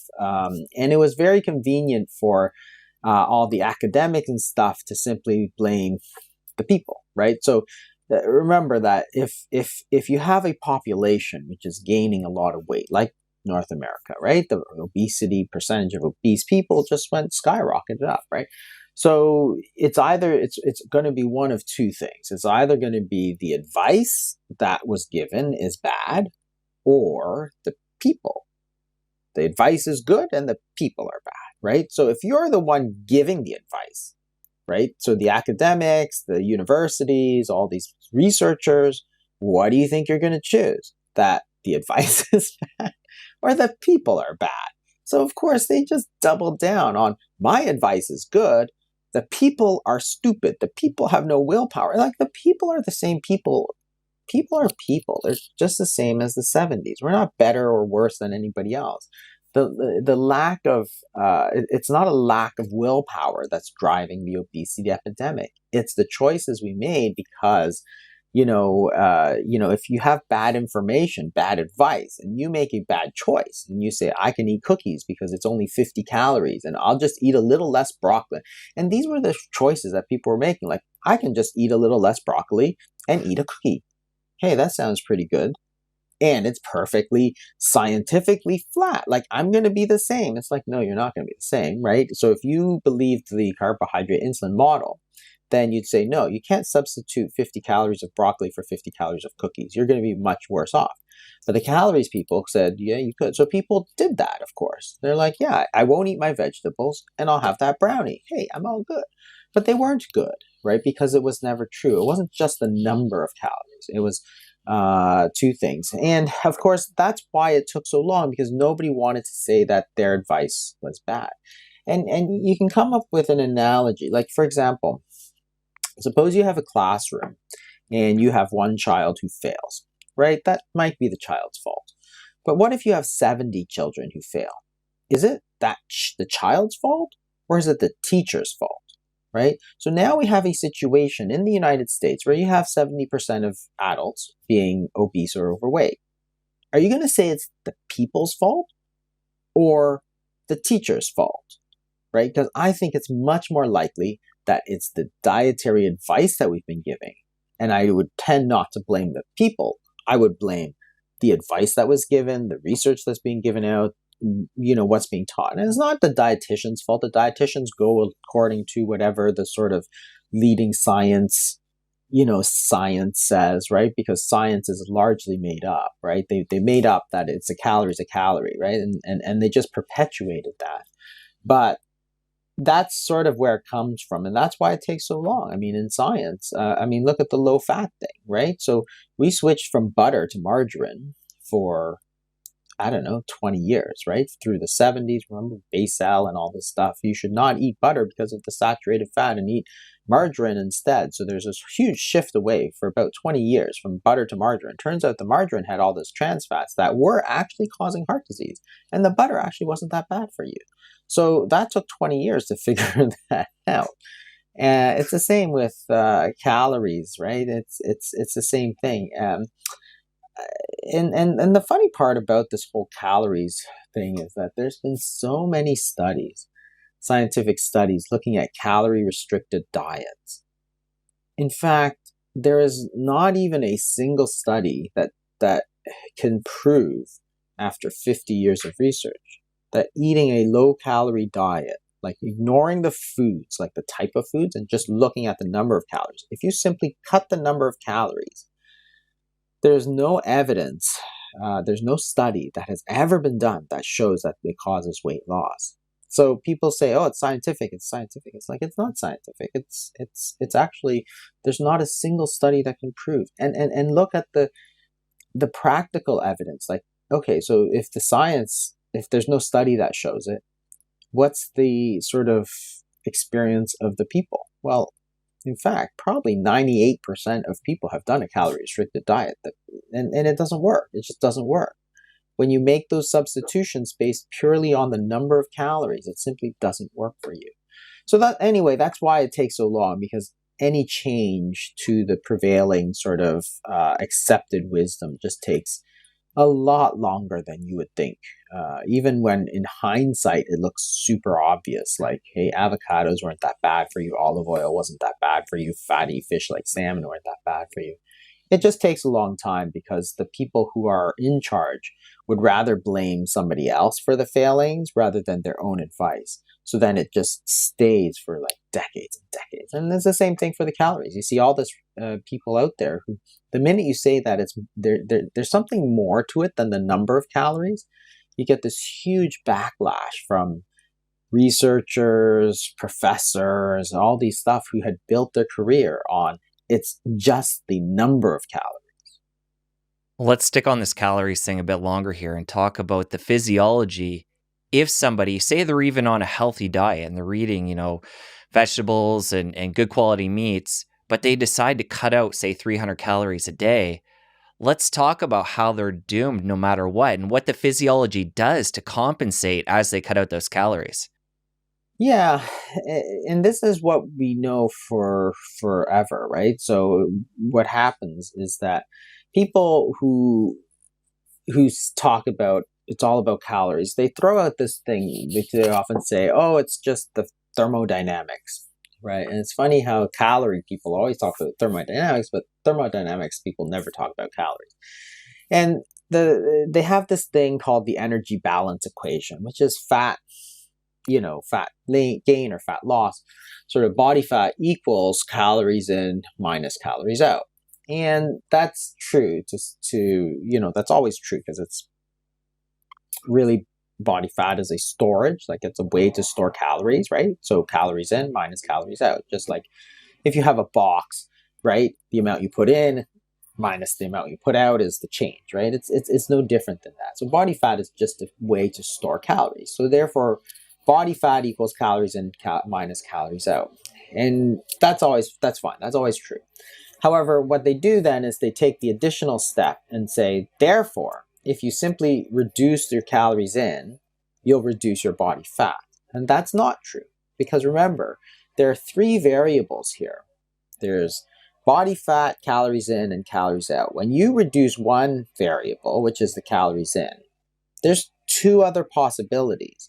Either your body fat goes down, which is good, or your calories out, which is your metabolic rate goes down, right? Which is bad. But you can do one of those two things without breaking any laws of thermodynamics. If you look at the studies, so you reduce 300 calories, 500 calories a day, you can either lose 500 calories of body fat, or you can reduce your metabolic rate by 500 calories. Those are the two possible, and your body fat remains the same. Those are your two possibilities. Which one happens? Well, every single study from like the last 30 years, and there's been a lot of studies and there's been meta-analysis, and every single one shows you that when you simply, if you don't pay attention to the information, which is the types of foods that you're eating, if you simply just reduce calories, then what happens is that the metabolic rate goes down to compensate. So you eat 500 fewer calories, you burn 500 fewer calories because your metabolic rate goes down, and body fat stays the same. That's why you don't lose weight. But there's no breaking of any laws of thermodynamics or anything. So if you want to do that, if you want to simply lower your metabolic rate, then lowering your calorie intake is a great way to do that. But most of us don't want to do that. Most of us want to change the body fat percentage. And think of it this way. A lot of people are eating a lot of high calorie foods, right? So if you are taking 2,000 calories in, normally you're burning 2,000 calories, and your body fat is stable.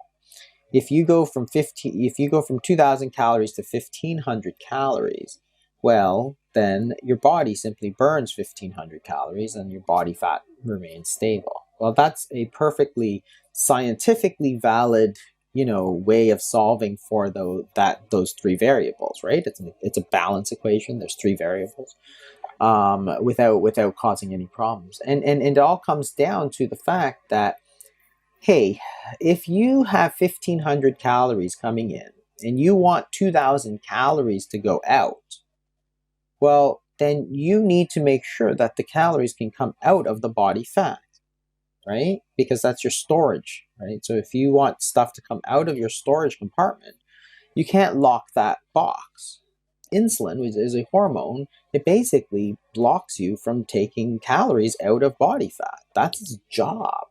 It's what it's supposed to do. So if you're eating foods, or if you're eating in a way, and this is like eating constantly is one way to keep your insulin levels high. If you're keeping your insulin levels high, you actually cannot access that body fat stores. So if that body fat percentage is locked while you reduce calories in, and body fat must stay stable because you haven't changed the hormones to let it change, then your only option, remember, three variables: calories in, calories out, body fat. You lock body fat into a constant. You reduce calories in, your only option is to reduce calories out. So it's from a scientific mathematical standpoint, it's actually very, very obvious what needs to be done. You need to change the hormones, not the number of calories. And we're going to get into all that and give people solutions here. But before we do, say somebody has gone by this calories in, calories out, and they've really been limiting their calories and having, minimal or no success. How long does it take for the physiology to reverse, or does it? Somebody might be saying, I've broken my physiology because I've been limiting calories for all these years doing these different diets. Does the body return to normal? And if so, how long does it take? It actually only takes a few weeks. I mean, if you look at all the studies of metabolic rate, and this is the big thing that's important, is that people think that your metabolic rate is stable, right? If you burn 2,000 calories a day, you always burn 2,000 calories a day. That's not true. It is actually quite variable. It can go up or down. So if you reduce your calories, it's going to go, down. If it increase your calories, it tends to go up. The key is to how to keep that relatively stable while letting your body access the body fat.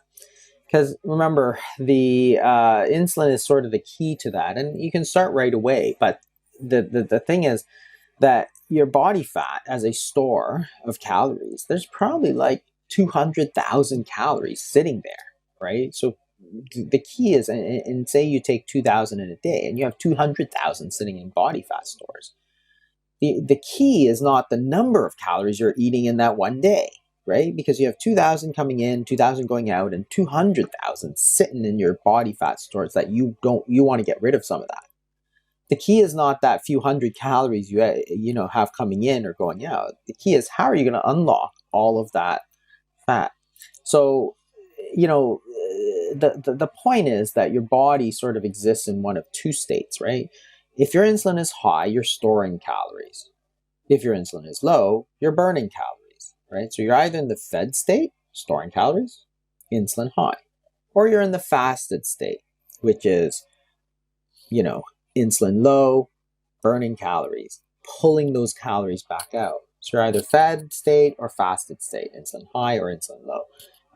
The key, if you're wanting to get rid of some of that body fat, is to make sure you're spending a good proportion of your time in the fasted state, because that is the only time that you're actually going to be able to pull the calories back out from body fat. It doesn't work otherwise. And we know this because if you simply give somebody insulin, if you simply inject insulin constantly into people, and they've done these studies, then what happens is that people gain weight because you've given the body the instructions to gain weight. You've said gain weight, gain weight, gain weight. If you then take that person with 2,000 calories eating and you reduce it to 1,500, right? So you think you're going to lose weight, but at the same time, you keep injecting insulin into these people. And again, this study has been done. So you take 2,000 calories in, you go down to 1,700, but you're injecting a ton of insulin. Well, what happens? You gain, over 6 months, people gain 20 pounds, even as they ate 300 calories a day less. How? The only way you can do that is to reduce your metabolic rate to like 1,400 calories a day. Right? You reduce it lower such that your body continues to gain that body weight. Why? Because you gave your body the instructions to gain that body weight. So it all comes down to the sort of hormones, the insulin, and so on. And the question is, how are you going to do that? How are you going to affect those hormones? One is by the types of foods that you're eating.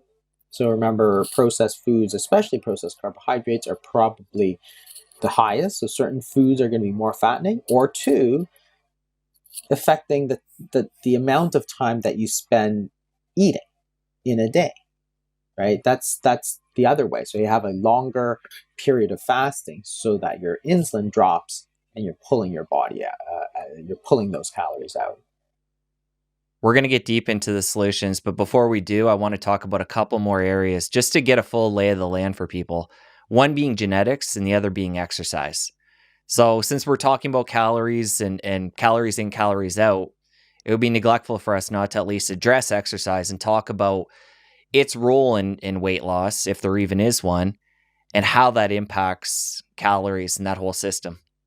Yeah, the thing about exercise is that it's extremely good for you, but the weight loss is benefits are marginal. There is some benefit, but it's very small. And it's because it doesn't really affect the hormones that are important. Yes, it does in a sort of roundabout way because you're increasing the amount of calories that you're sort of using, but you're not really affecting the metabolic rate. So if you think about calories out, people think it's all about exercise, but it's not. If you think about basal metabolic rate, that's the amount of calories that you need to keep your heart pumping, to keep your lungs working, to keep your intestines and your liver and your brain, right? So this is just sort of every day you need a certain number of calories for energy. If you exercise, I'm not talking, about people who are exercising like 5 hours a day sort of thing, right? So if you do sort of mild to moderate exercise and if you've ever gone on one of those treadmills, you know how few calories comes out when you do a run or a walk. It's like 100 calories or 150, right? Again, I'm the people I treat tend to be like sort of 65, 75-year-olds, right? I'm not talking about the 21-year-old sort of guy who's lifting 800 pounds, deadlift sort of thing. I'm talking about a 70-year-old person who has type 2 diabetes. So you do some walking for 30 minutes, 40 minutes. That's generally what we advise people to. It's like 120 calories. So 120 calories out of your 2,000 calories that you're using for your brain and your liver and your percentage-wise is just not that much. So even if you increase, even if you double, you go from 100 to 200 calories, you're still talking about less than 10% of your daily caloric expenditures, and you haven't made any changes because you think that exercise is going to make you lose weight. So therefore, you don't change the diet that gave you this weight gain in the first place, right? It's just a highly inefficient way to lose weight. So yes, there is some benefit, especially as you go into the higher levels of exercise, right? But for most people, it's just not a great way to do it. Which is not to say that you shouldn't exercise. You should 100% exercise, because there's just a lot of other benefits that go along with it, right? It's sort of like brushing your teeth. It's good for you. You should do it every day, but don't expect to lose weight, right? So exercise is the same. It's good for you. You should do it. Makes you live longer, keeps your core strong, so you're going to fall less and all these sorts of things. So it's especially important as you get older to do this exercise. So, I'm not anti-exercise in any way. It's just that you'd have to be realistic about what it is that it's going to do. And weight loss is just not one of those things that it's going to be doing. Because it's inefficient, if you do a lot of it, like 6 hours a day, 4 hours a day, yes, you will lose weight. It is certainly one of the things that you can do, but it's been over sort of exposed. And honestly, who doesn't know that exercise is good for you, right? It's probably like less than 1% of the population. Who doesn't think that they should be doing more exercise? Like 1% of the population, right? It's like, everybody knows it. So what's the point of me harping about it? You should exercise. You should exercise. Everybody knows they should exercise. Like, it goes without saying.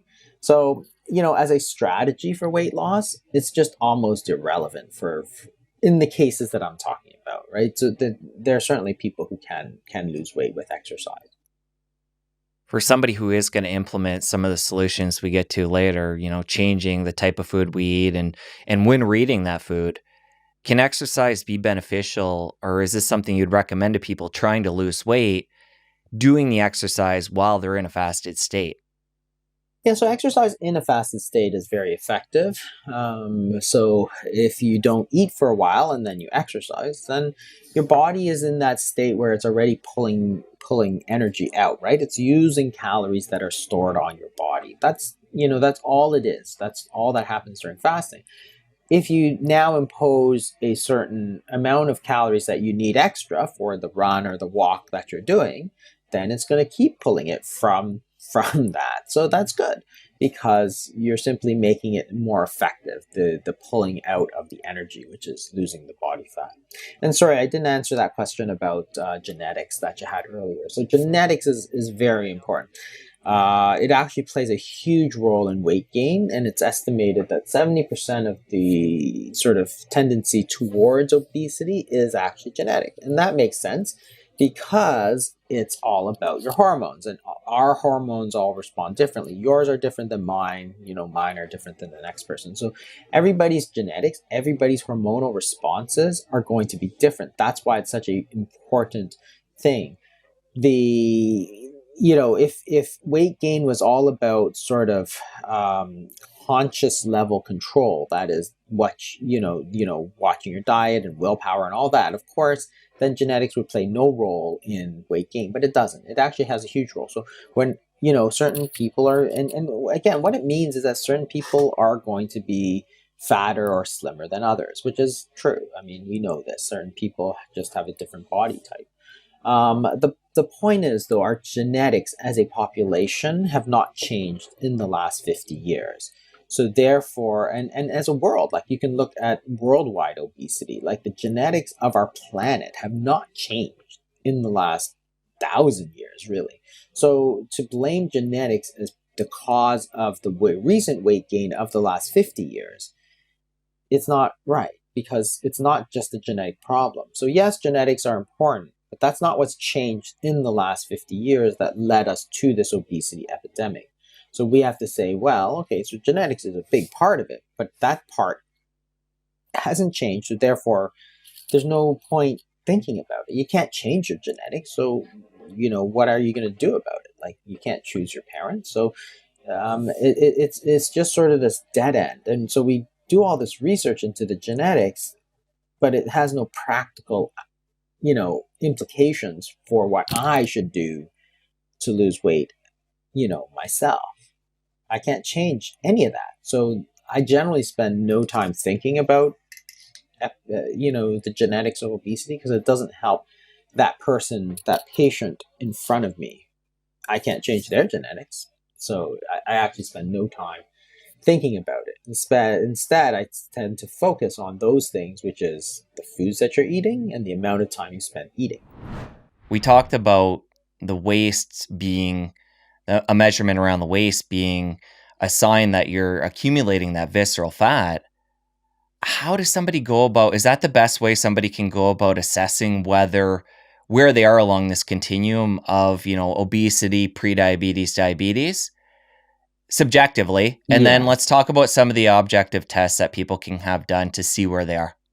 Yeah, so waist circumference is really the most important measure of sort of metabolic health that's easily available anyway. Like you can get your weight, which is body mass index, but it's quite inaccurate because body weight, of course, depends on muscle, depends on bones, depends on all kinds of things. So as you lose muscle, for example, you lose weight, but that's not a good weight loss.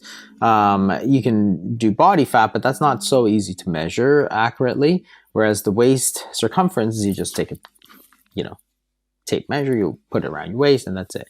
You want your waist to be about half of your height or less, and that's the ideal sort of amount. So if you're 6 feet tall, that's like 72 inches, for example, and you take half of that, and that's sort of your ideal waist size. So that would be around a 36, for example. So you can use it for whatever height, and that's just a good sort of rule of thumb. You want to be less than half, and the more you are above that, the more risk you're going to take with metabolic health, because you know that you're getting this abdominal obesity.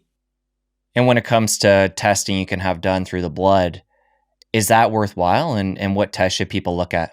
Yeah, so testing through the blood, there's a few different tests that are sort of standard. So the one that people generally use for the sugar is the A1C. So that's a sort of 3 month average of sugars. And you want to be under 6.0 is defined as non-diabetic. Now, there's actually better ways so when you look at metabolic health, there's a definition of metabolic syndrome, which is actually comprised of 5 different things. And you can do this all yourself. So we talked about abdominal obesity. So you look at waist to height ratio. You look at blood glucose. So that's the hemoglobin A1C, which is a standard blood test, but you don't have to even do that nowadays. There's actually better technology than that. So you can use continuous glucose monitors. And these are monitors. So the old way was to get those things that you prick your finger and you check your blood glucose, you can check, but there's better ways now. So the continuous glucose monitor is a sensor that sort of goes into your shoulder or in the back of your arm, and it's a little disc like this, and it stays in for 2 weeks, and it will measure your blood glucose every so often and give you sort of an estimate of what your A1C is going to be. So rather than waiting for 3 months and having to go to your doctor and go to the lab and get it tested, then go back to your doctor and see what your result is, you don't need to do all that. You can just get one of these. They're kind of expensive these days. That's the main drawback. So that's the abdominal obesity. So metabolic syndrome is abdominal obesity, blood glucose, blood pressure, and you can get that checked pretty much in any pharmacy these days. They have home measures, which are very accurate. And then the triglycerides and HDL. Those are the 5 components of the metabolic syndrome. So that's just standard blood work as well, triglycerides and HDL, because as your triglycerides goes up, remember that's your liver trying to get rid of all the fat by putting it out in these molecules called VLDL, which are very triglyceride rich. So when you measure triglycerides, they tend to go up. When triglycerides go up, HDL, which is your good cholesterol, tends to go down. So they actually go together. And so those are the 5 components. They're all easily available. They're all sort of standard blood tests or other measures that are sort of easily available. And then what about testing specifically for insulin and seeing what that level is? Because a big part of the picture here, what I'm sure people are starting to grasp, is that conventional medicine, they've been looking at blood glucose and putting all their focus there, where that's just a symptom. What we really need to focus on is insulin and the effect that this is having when it's raised in the body. And that's what's at the heart of this whole diabetes disease. Yeah, exactly. And the measures of blood glucose are not as useful as you might expect because they're so variable. So if you eat or if you don't eat, your blood insulin is going up and down like this. Just like when you do a random blood glucose, right? You test it once. It could be high, it could be low, but it's going like this throughout the entire day. Up and down, up and down, up and down. What you really want to know is sort of the average over time, and we don't have that same measure for insulin, and that's why we have to use glucose. The reason why people focused on blood glucose and that was sort of incorrect is that, remember, the blood glucose only reflects the compartment of your blood. It doesn't reflect what's going on in your body, right? Your body has this huge capacity for storage, and if you're only looking at the blood, well, you don't have no idea what's happening with the rest of your body. Is your body stored too much glucose, or has it not stored too much glucose, right? It's like sort of like saying, looking at what's on your table for dinner, it doesn't tell you anything about what you have stored. It doesn't tell you anything about what's in your pantry, what's in your fridge. It could be your refrigerator could be overflowing or could be completely empty, right? It doesn't tell you, but that's what's important because that's how much you have stored away, right? As body fat, as sugar in the liver. That's all stored away, but it's all hidden. If you're only looking at what's on the table, if you're only looking at the blood glucose, you're not getting any idea of what's over there. And that's what is actually important, is what's stored on your body, because over time, that's what's causing all the damage, right? All that excess sugar that's stored away, causing, fatty liver, fatty pancreas, abdominal obesity, and then all the other stuff. And this is where conventional medicine really misses the boat, because what they're doing is using these drugs oftentimes, and they're treating the symptom of the high blood glucose. And this can actually cause more issues. If we take the example of injecting insulin, which is, I believe, a further along step of treating type 2 diabetes, that's actually masking the underlying problem and can cause more of an issue over time. Exactly. So there's, again, you think about the two compartments, the blood glucose and the sort of body glucose, which is the storage, right? Same as you look at, sort of what's on the table and what's in the fridge, right? There's what's in front of you that you can see, and then there's what's put away. So the blood glucose is what you can see. You can measure it, you can see it, but you can't see what's stored away. You don't know how much there is. You can only measure it indirectly through, the abdominal obesity. You can measure how big the liver is, that kind of thing. So for years, because the only thing we could see was the blood glucose, we thought that was the most important thing. And therefore, we should put all our emphasis on lowering this blood glucose. But there's two compartments, right? There's the blood glucose, there's the body glucose, which is the storage. So if you take that blood glucose and you simply shove it into your liver, take all that glucose, shove it into your liver, okay, what's going to happen? Well, your storage compartment is going to increase and your blood glucose is going to decrease. That's what you told the body to do. So if your storage is full, so type 2 diabetes, storage is full, it's overflowing, all this glucose is overflowing out of the body into the blood.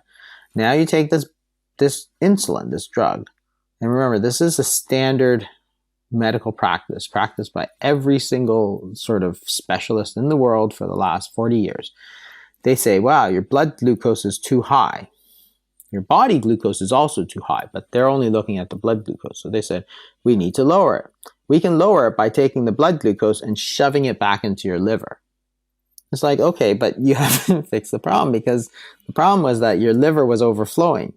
That was the whole problem in the first place. You're basically going to make it worse, because the liver is going to take this glucose that you now shoved into the liver, turn it into fat, right? So you take insulin, you gain weight, because we know that's a main side effect of insulin, because that's what you're telling your body to do. Insulin tells your body to store more glucose.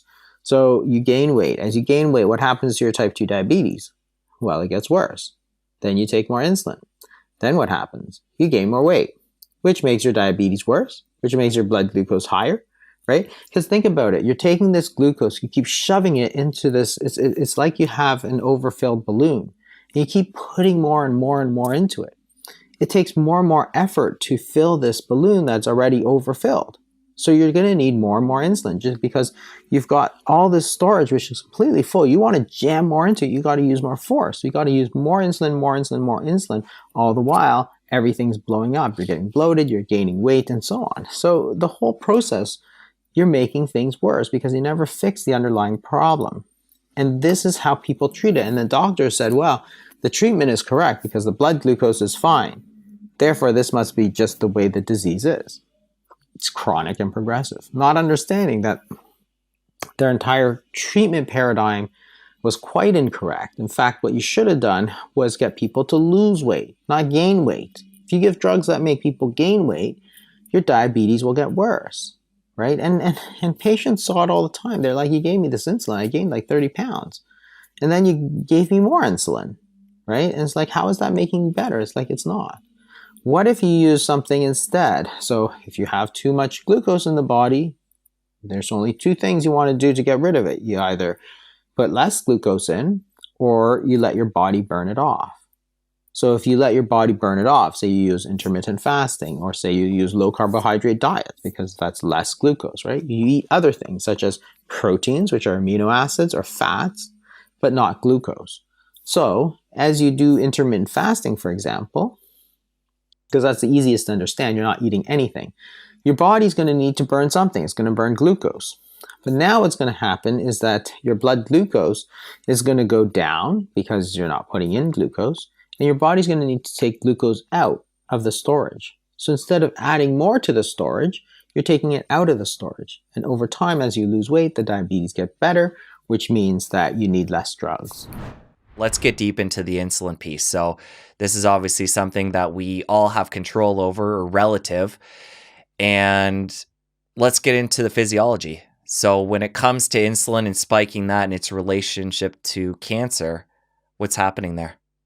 Yeah, so again, it's a matter of sort of growth factors. So anything so remember, if you're an adult, you generally don't want to grow, right? You don't want your liver to grow, you don't want your kidneys to grow. Growth is bad. When you're a kid, of course, growth is good. You have to go from a baby to an adult, but when you're an adult, stuff is not supposed to grow.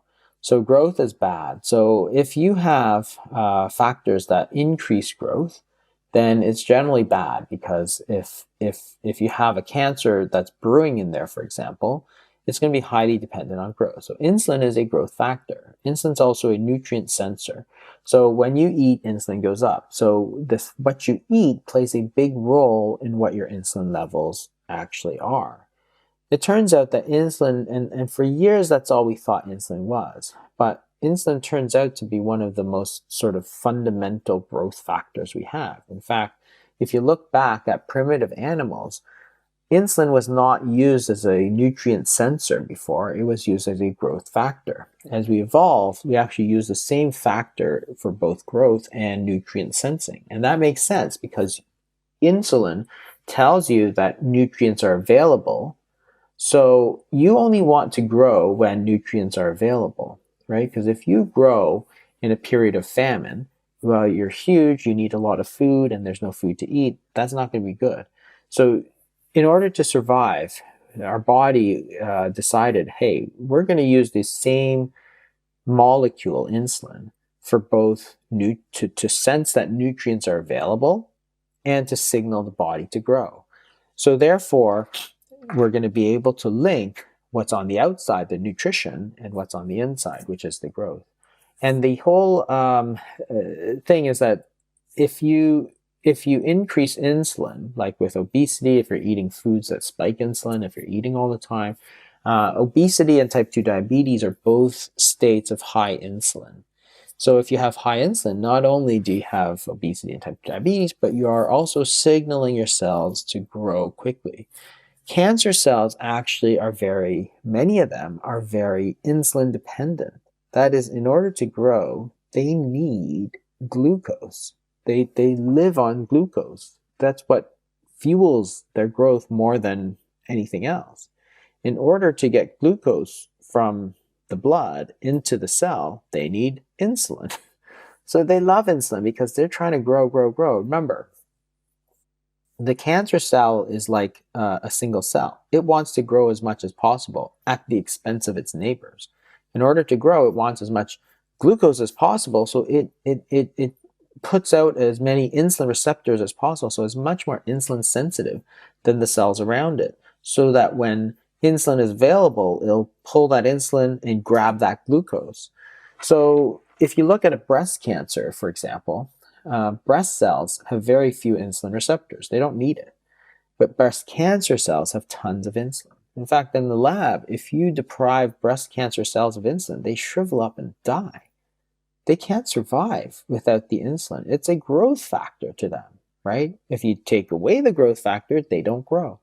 So, for breast cancer, for colorectal cancer, these are both very insulin dependent for their growth. So therefore, if you're providing a state of high insulin, you're going to tip the favor towards cancer growth. There's a group of people in Ecuador who have this funny genetic mutation called Lauren dwarfism. And they don't sense insulin at all. And the funny part about it, so they basically don't have any insulin, they don't have the growth factors that come with insulin, so they're all dwarfs. They're short, but they also don't get cancer. It turns out they're almost completely immune to cancer. That's crazy. So it's like if you completely stop that insulin sensing, then you completely got rid of that cancer. So that's just one of the things that's important. And the reason that's important is because we can control the insulin levels by what we eat. We can eat things that are not going to spike insulin. We're going to eat sort of other things that are not going to spike growth. We can do things like intermittent fasting, which is going to allow your insulin levels to fall, because remember, insulin is a nutrient sensor. So there are things that you can do that may impact your risk. And mostly it comes down, those things will also affect your weight, of course. So therefore you can get a good proxy of how it's doing by your weight. So when it comes to cancer and insulin, is it all about prevention, or for somebody that has cancer, it sounds like it's both. Is it for prevention and for somebody treating? It's going to be mostly for prevention. On the other hand, if you have cancer, then again, you don't have to get rid of all of the cancer, but you can sort of deprive cancer of much of its growth potential by, trying to limit insulin as much as you can, right? Again, if you have an obesity associated cancer, you get rid of the obesity, hopefully it'll be better. So if you have an early stage colorectal cancer or early stage breast cancer, it doesn't change what you should do. You should still do everything that the standard oncologist will tell you, whether you need surgery, whether you need radiation, whether you need chemo. It doesn't change any of that. But as an adjunctive therapy to keep yourselves well, because remember this, you could have any of those cancers and still live another 20 years. You just don't want that cancer to come back, right? You have a tendency towards that cancer. So if you know that insulin is a huge risk factor for breast cancer, you should try to limit insulin. Or if you know that it could have colorectal cancer, you want to try to eat as well as you can to prevent that. So it's mostly prevention, but in terms of treatment, people have tried to use it, with variable results, because by the time you get to that stage, those sort of things, it's sort of like if you think about lung cancer, you say stop smoking. Well, that's really important, but it's not going to do anything for your lung cancer, right? You can stop smoking the minute you get that diagnosis. You still need all the usual treatments, the surgery, the radiation, and all that. Yet at the same time, smoking was this sort of overriding risk factor. You mentioned fasting there, and where that really does fit into the treatment part when it comes to conventional treatment is stacking that on to chemotherapy. So can you talk about how using those two together can be powerful? Yeah, it's being studied. So people are trying to combine the fasting with the chemotherapy, and it's for a different reason. So a lot of chemotherapies target the fast growing cells. So that's what they do. Cancer cells are growing quickly. So chemotherapy drugs, they kill fast growing cells. It also kills your own body's fast growing cells. That's why your hair falls out, your lining of your intestines gets damaged, you get nausea, you get vomiting with chemotherapy, because they're killing fast growing cells. So with chemotherapy, the idea is kill fast growing cells. With fasting, what you're trying to do is put your own cells into a more quiescent state. So when you fast, your own body cells slow down their growth. So but the cancer cells don't, because they're just sort of growing, growing, growing. So then when you give the chemotherapy, your own cells are going to take less of the hammering. The more of that chemotherapy is going to go into damaging the cancer cells. So what people do is they try to fast for like 24 hours before and after chemotherapy, for example, trying to give that chemotherapy a little bit of a better edge and protecting yourself against some of the bad side effects of chemotherapy. So that's one way people have used the fasting for that. So it's a different reason entirely, and it perhaps doesn't work for some chemotherapies because they don't have that same target. But it's an interesting application of fasting.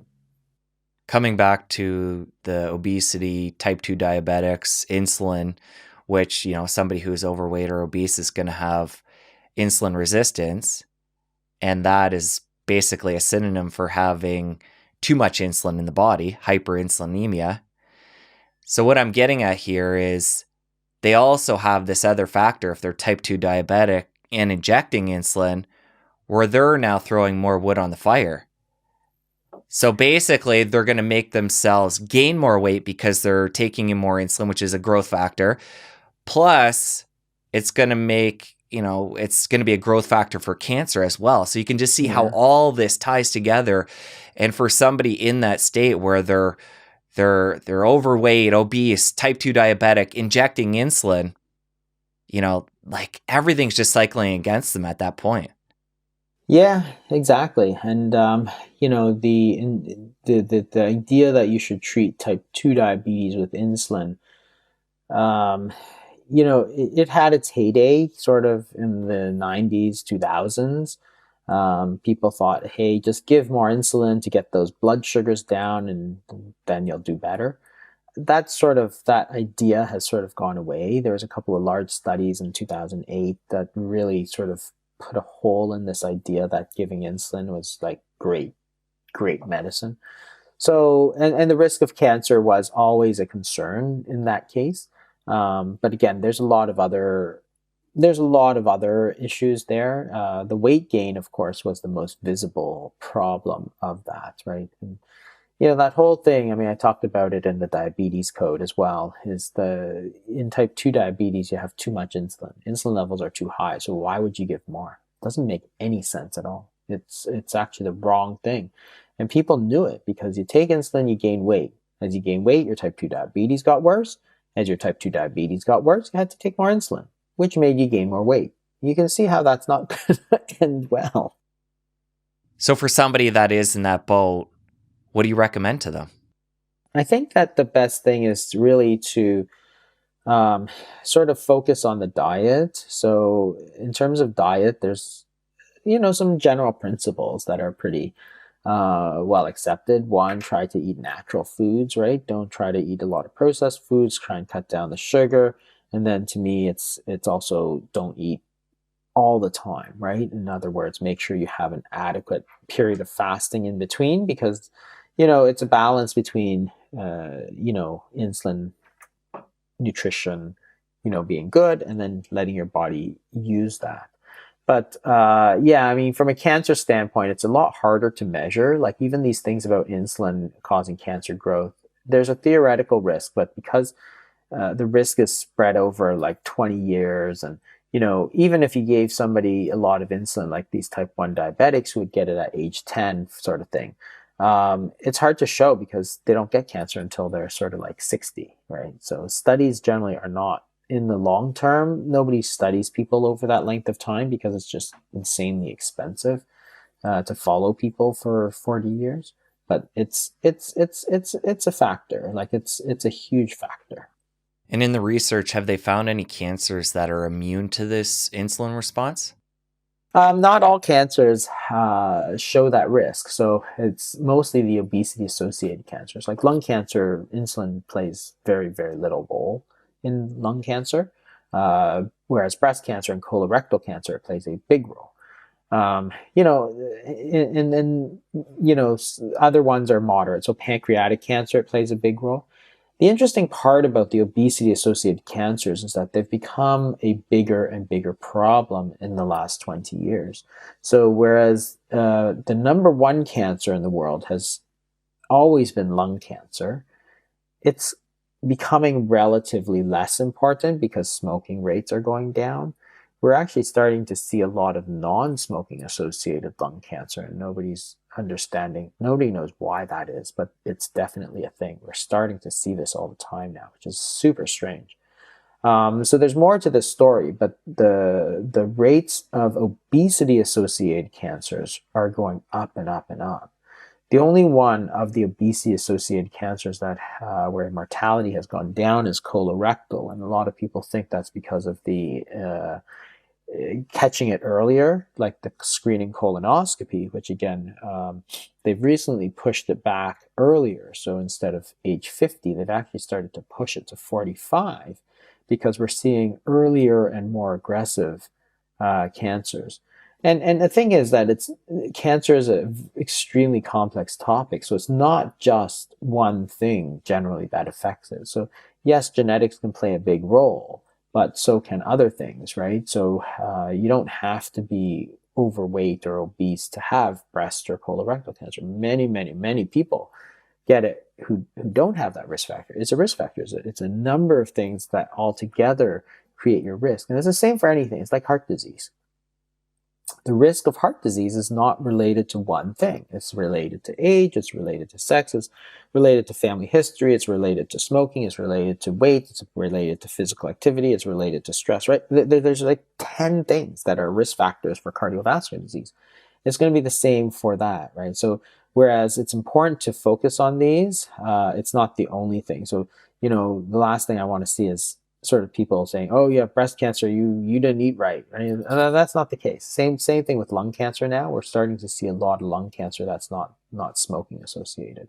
So this sort of blame game, which I see a lot of sometimes, is on social media. It's quite destructive, right? It's not, as a physician, that's not what you ever want to be doing, right? You just want to treat people, make them better. You don't need to blame people for stuff. Well, we've gone over a lot of the risk factors when it comes to cancer. We've talked about obesity, type 2 diabetic, and the insulin response facilitating growth, and potentially things like GMO foods and organic foods, Yeah. how that could be tied into this. Smoking, obviously. But I want to make sure that we cover all, at least, of the big risk factors when it comes to cancer. So what are the other ones that we haven't gone over? Those are the big runs, but those are the modifiable runs, right? Because there's a lot that are genetic. Genetics does play a huge role in it, right? Obviously, if you have a family history of breast cancer, then your risk is just much higher. So it's not that it's not important, it's just that it's not a modifiable risk factor. You can't change your genes.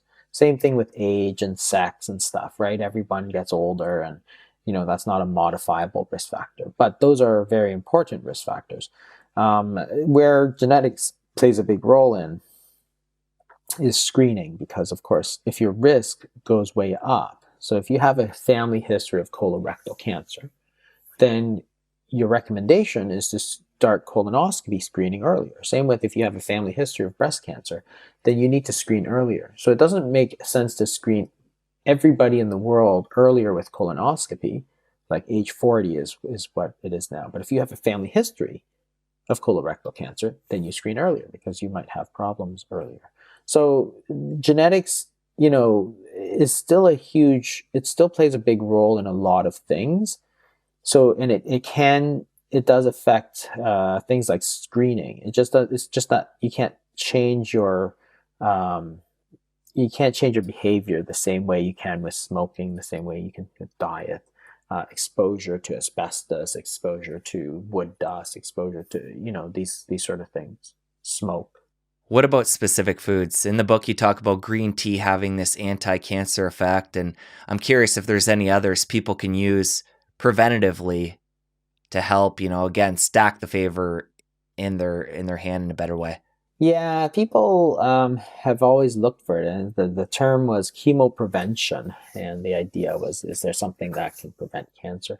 There hasn't been a lot actually. So green tea does have certain compounds. Most of the research was done in Japan, where they drink a lot of green tea, and that's basically what that's basically the one compound where there was probably the most evidence, although it's still very sparse. The thing about green tea is that it has certain compounds that people say have been associated with less cancer. The when you think about it, the risk reward ratio is skewed in terms of benefit because the risk of drinking green tea is almost zero. It's pretty well zero. So if you drink more green tea, you're probably going to do a couple of things. One is you're going to be drinking less of the other stuff, which is fine if it's water, but not so fine if it's like soda or something, right? So, and then perhaps you might get a benefit of the green tea itself. But again, it's when you look at all the compounds, there's a lot of expensive stuff that people try to sell you to prevent cancer or keep cancer away. Most of that has less data than green tea, which is, you could buy a box at Costco, 100, tea bags for like $10 or something like that, right? As opposed to some of the more expensive stuff, which actually has a lot less data behind it. So the green tea is just interesting. One, because it's probably one of the better studied compounds. Two, it's widely available and it's cheap. And three, it basically has no risk, as opposed to going out and buying, a bottle of this really expensive thing that they tell you will prevent cancer and cost you like $100, and you actually have no idea what's in it, right? At least when you go to wherever your grocery store and get green tea, you're almost certainly going to get green tea. And Jason, I know we're coming up on time here, but we'll end with this. Somebody tuning in right now who is recently diagnosed with cancer, and this is a big question, I know, and it's got a lot of nuance to it, but in a general sense, what would you say to them as somebody that studied this and knows this new paradigm inside out and a lot of the nuances to prevention and treatment? What would you say to that person? I think if you have cancer, it doesn't really change the treatments because the treatments are well studied. So you should still do everything that you're supposed to be doing. It doesn't mean like you go against, saying, I'm not going to do this thing that my oncologist tell me. No, no, you probably should do all of that. But you should also look at boosting it where you can with things that are relatively sort of high benefit, low risk. So eating, getting to a proper weight, for example, the risk of that is very low, right? And doing that by eating unprocessed foods, there's almost no risk in that. Intermittent fasting, very little risk in that. But the benefits are potentially there. There's also a lot of other, these sort of adjunctive things. Adjunctive just means add in addition to the other stuff, the chemo, the radiation, the drug treatments, and whether that's and some of this is not well studied, but again, it doesn't matter if it works or not. If there's no risk, then why not do it, right? And that's things like the fasting in conjunction with chemotherapy. What's the risk of that? If your weight is very, very low, then perhaps no. But if your weight is normal or high, then there's no very little risk to doing some fasting, and perhaps it boosts the effect of the chemotherapy. It's not strong data there, but then again, it's not a matter of if it's proven to work. It's a matter of what's the potential risk and what's your potential benefit. And if your potential risk is very low, then you should probably just go ahead and do it. There's all kinds of other things things like green tea. Well, the risk is just very low. So why wouldn't you? Why wouldn't you try and push up your consumption of green tea if that's what's worrying you? Your risk almost zero, right? Some of these other compounds that people will sell you, perhaps not. But that's the thing, is to try and take these things which are sort of don't have a lot of risk associated with it, that might have some potential benefit, and then take it to. And they're not all easy, like getting to a normal weight, getting rid of your type 2 diabetes. That's not easy stuff, right? It's a job in itself. So it's not that I'm saying, oh, drink more green tea. That might be part of it, but some of it may be a lot more difficult. Losing weight's not easy. Getting off of insulin by reversing type 2 diabetes, that's not easy. So some of that is a lot of work, but could have potential huge benefits, not just for the cancer, but for your overall health. Now that you're done with Jason, you're going to want to head over here and catch my chat with Dr. Ludwig. There's a lot more to learn about weight loss. You don't want to miss this. I'll see you over there. Coffee actually helps fat cells. It stimulates lipolysis. It causes fat cells to shoot out some calories. Not everybody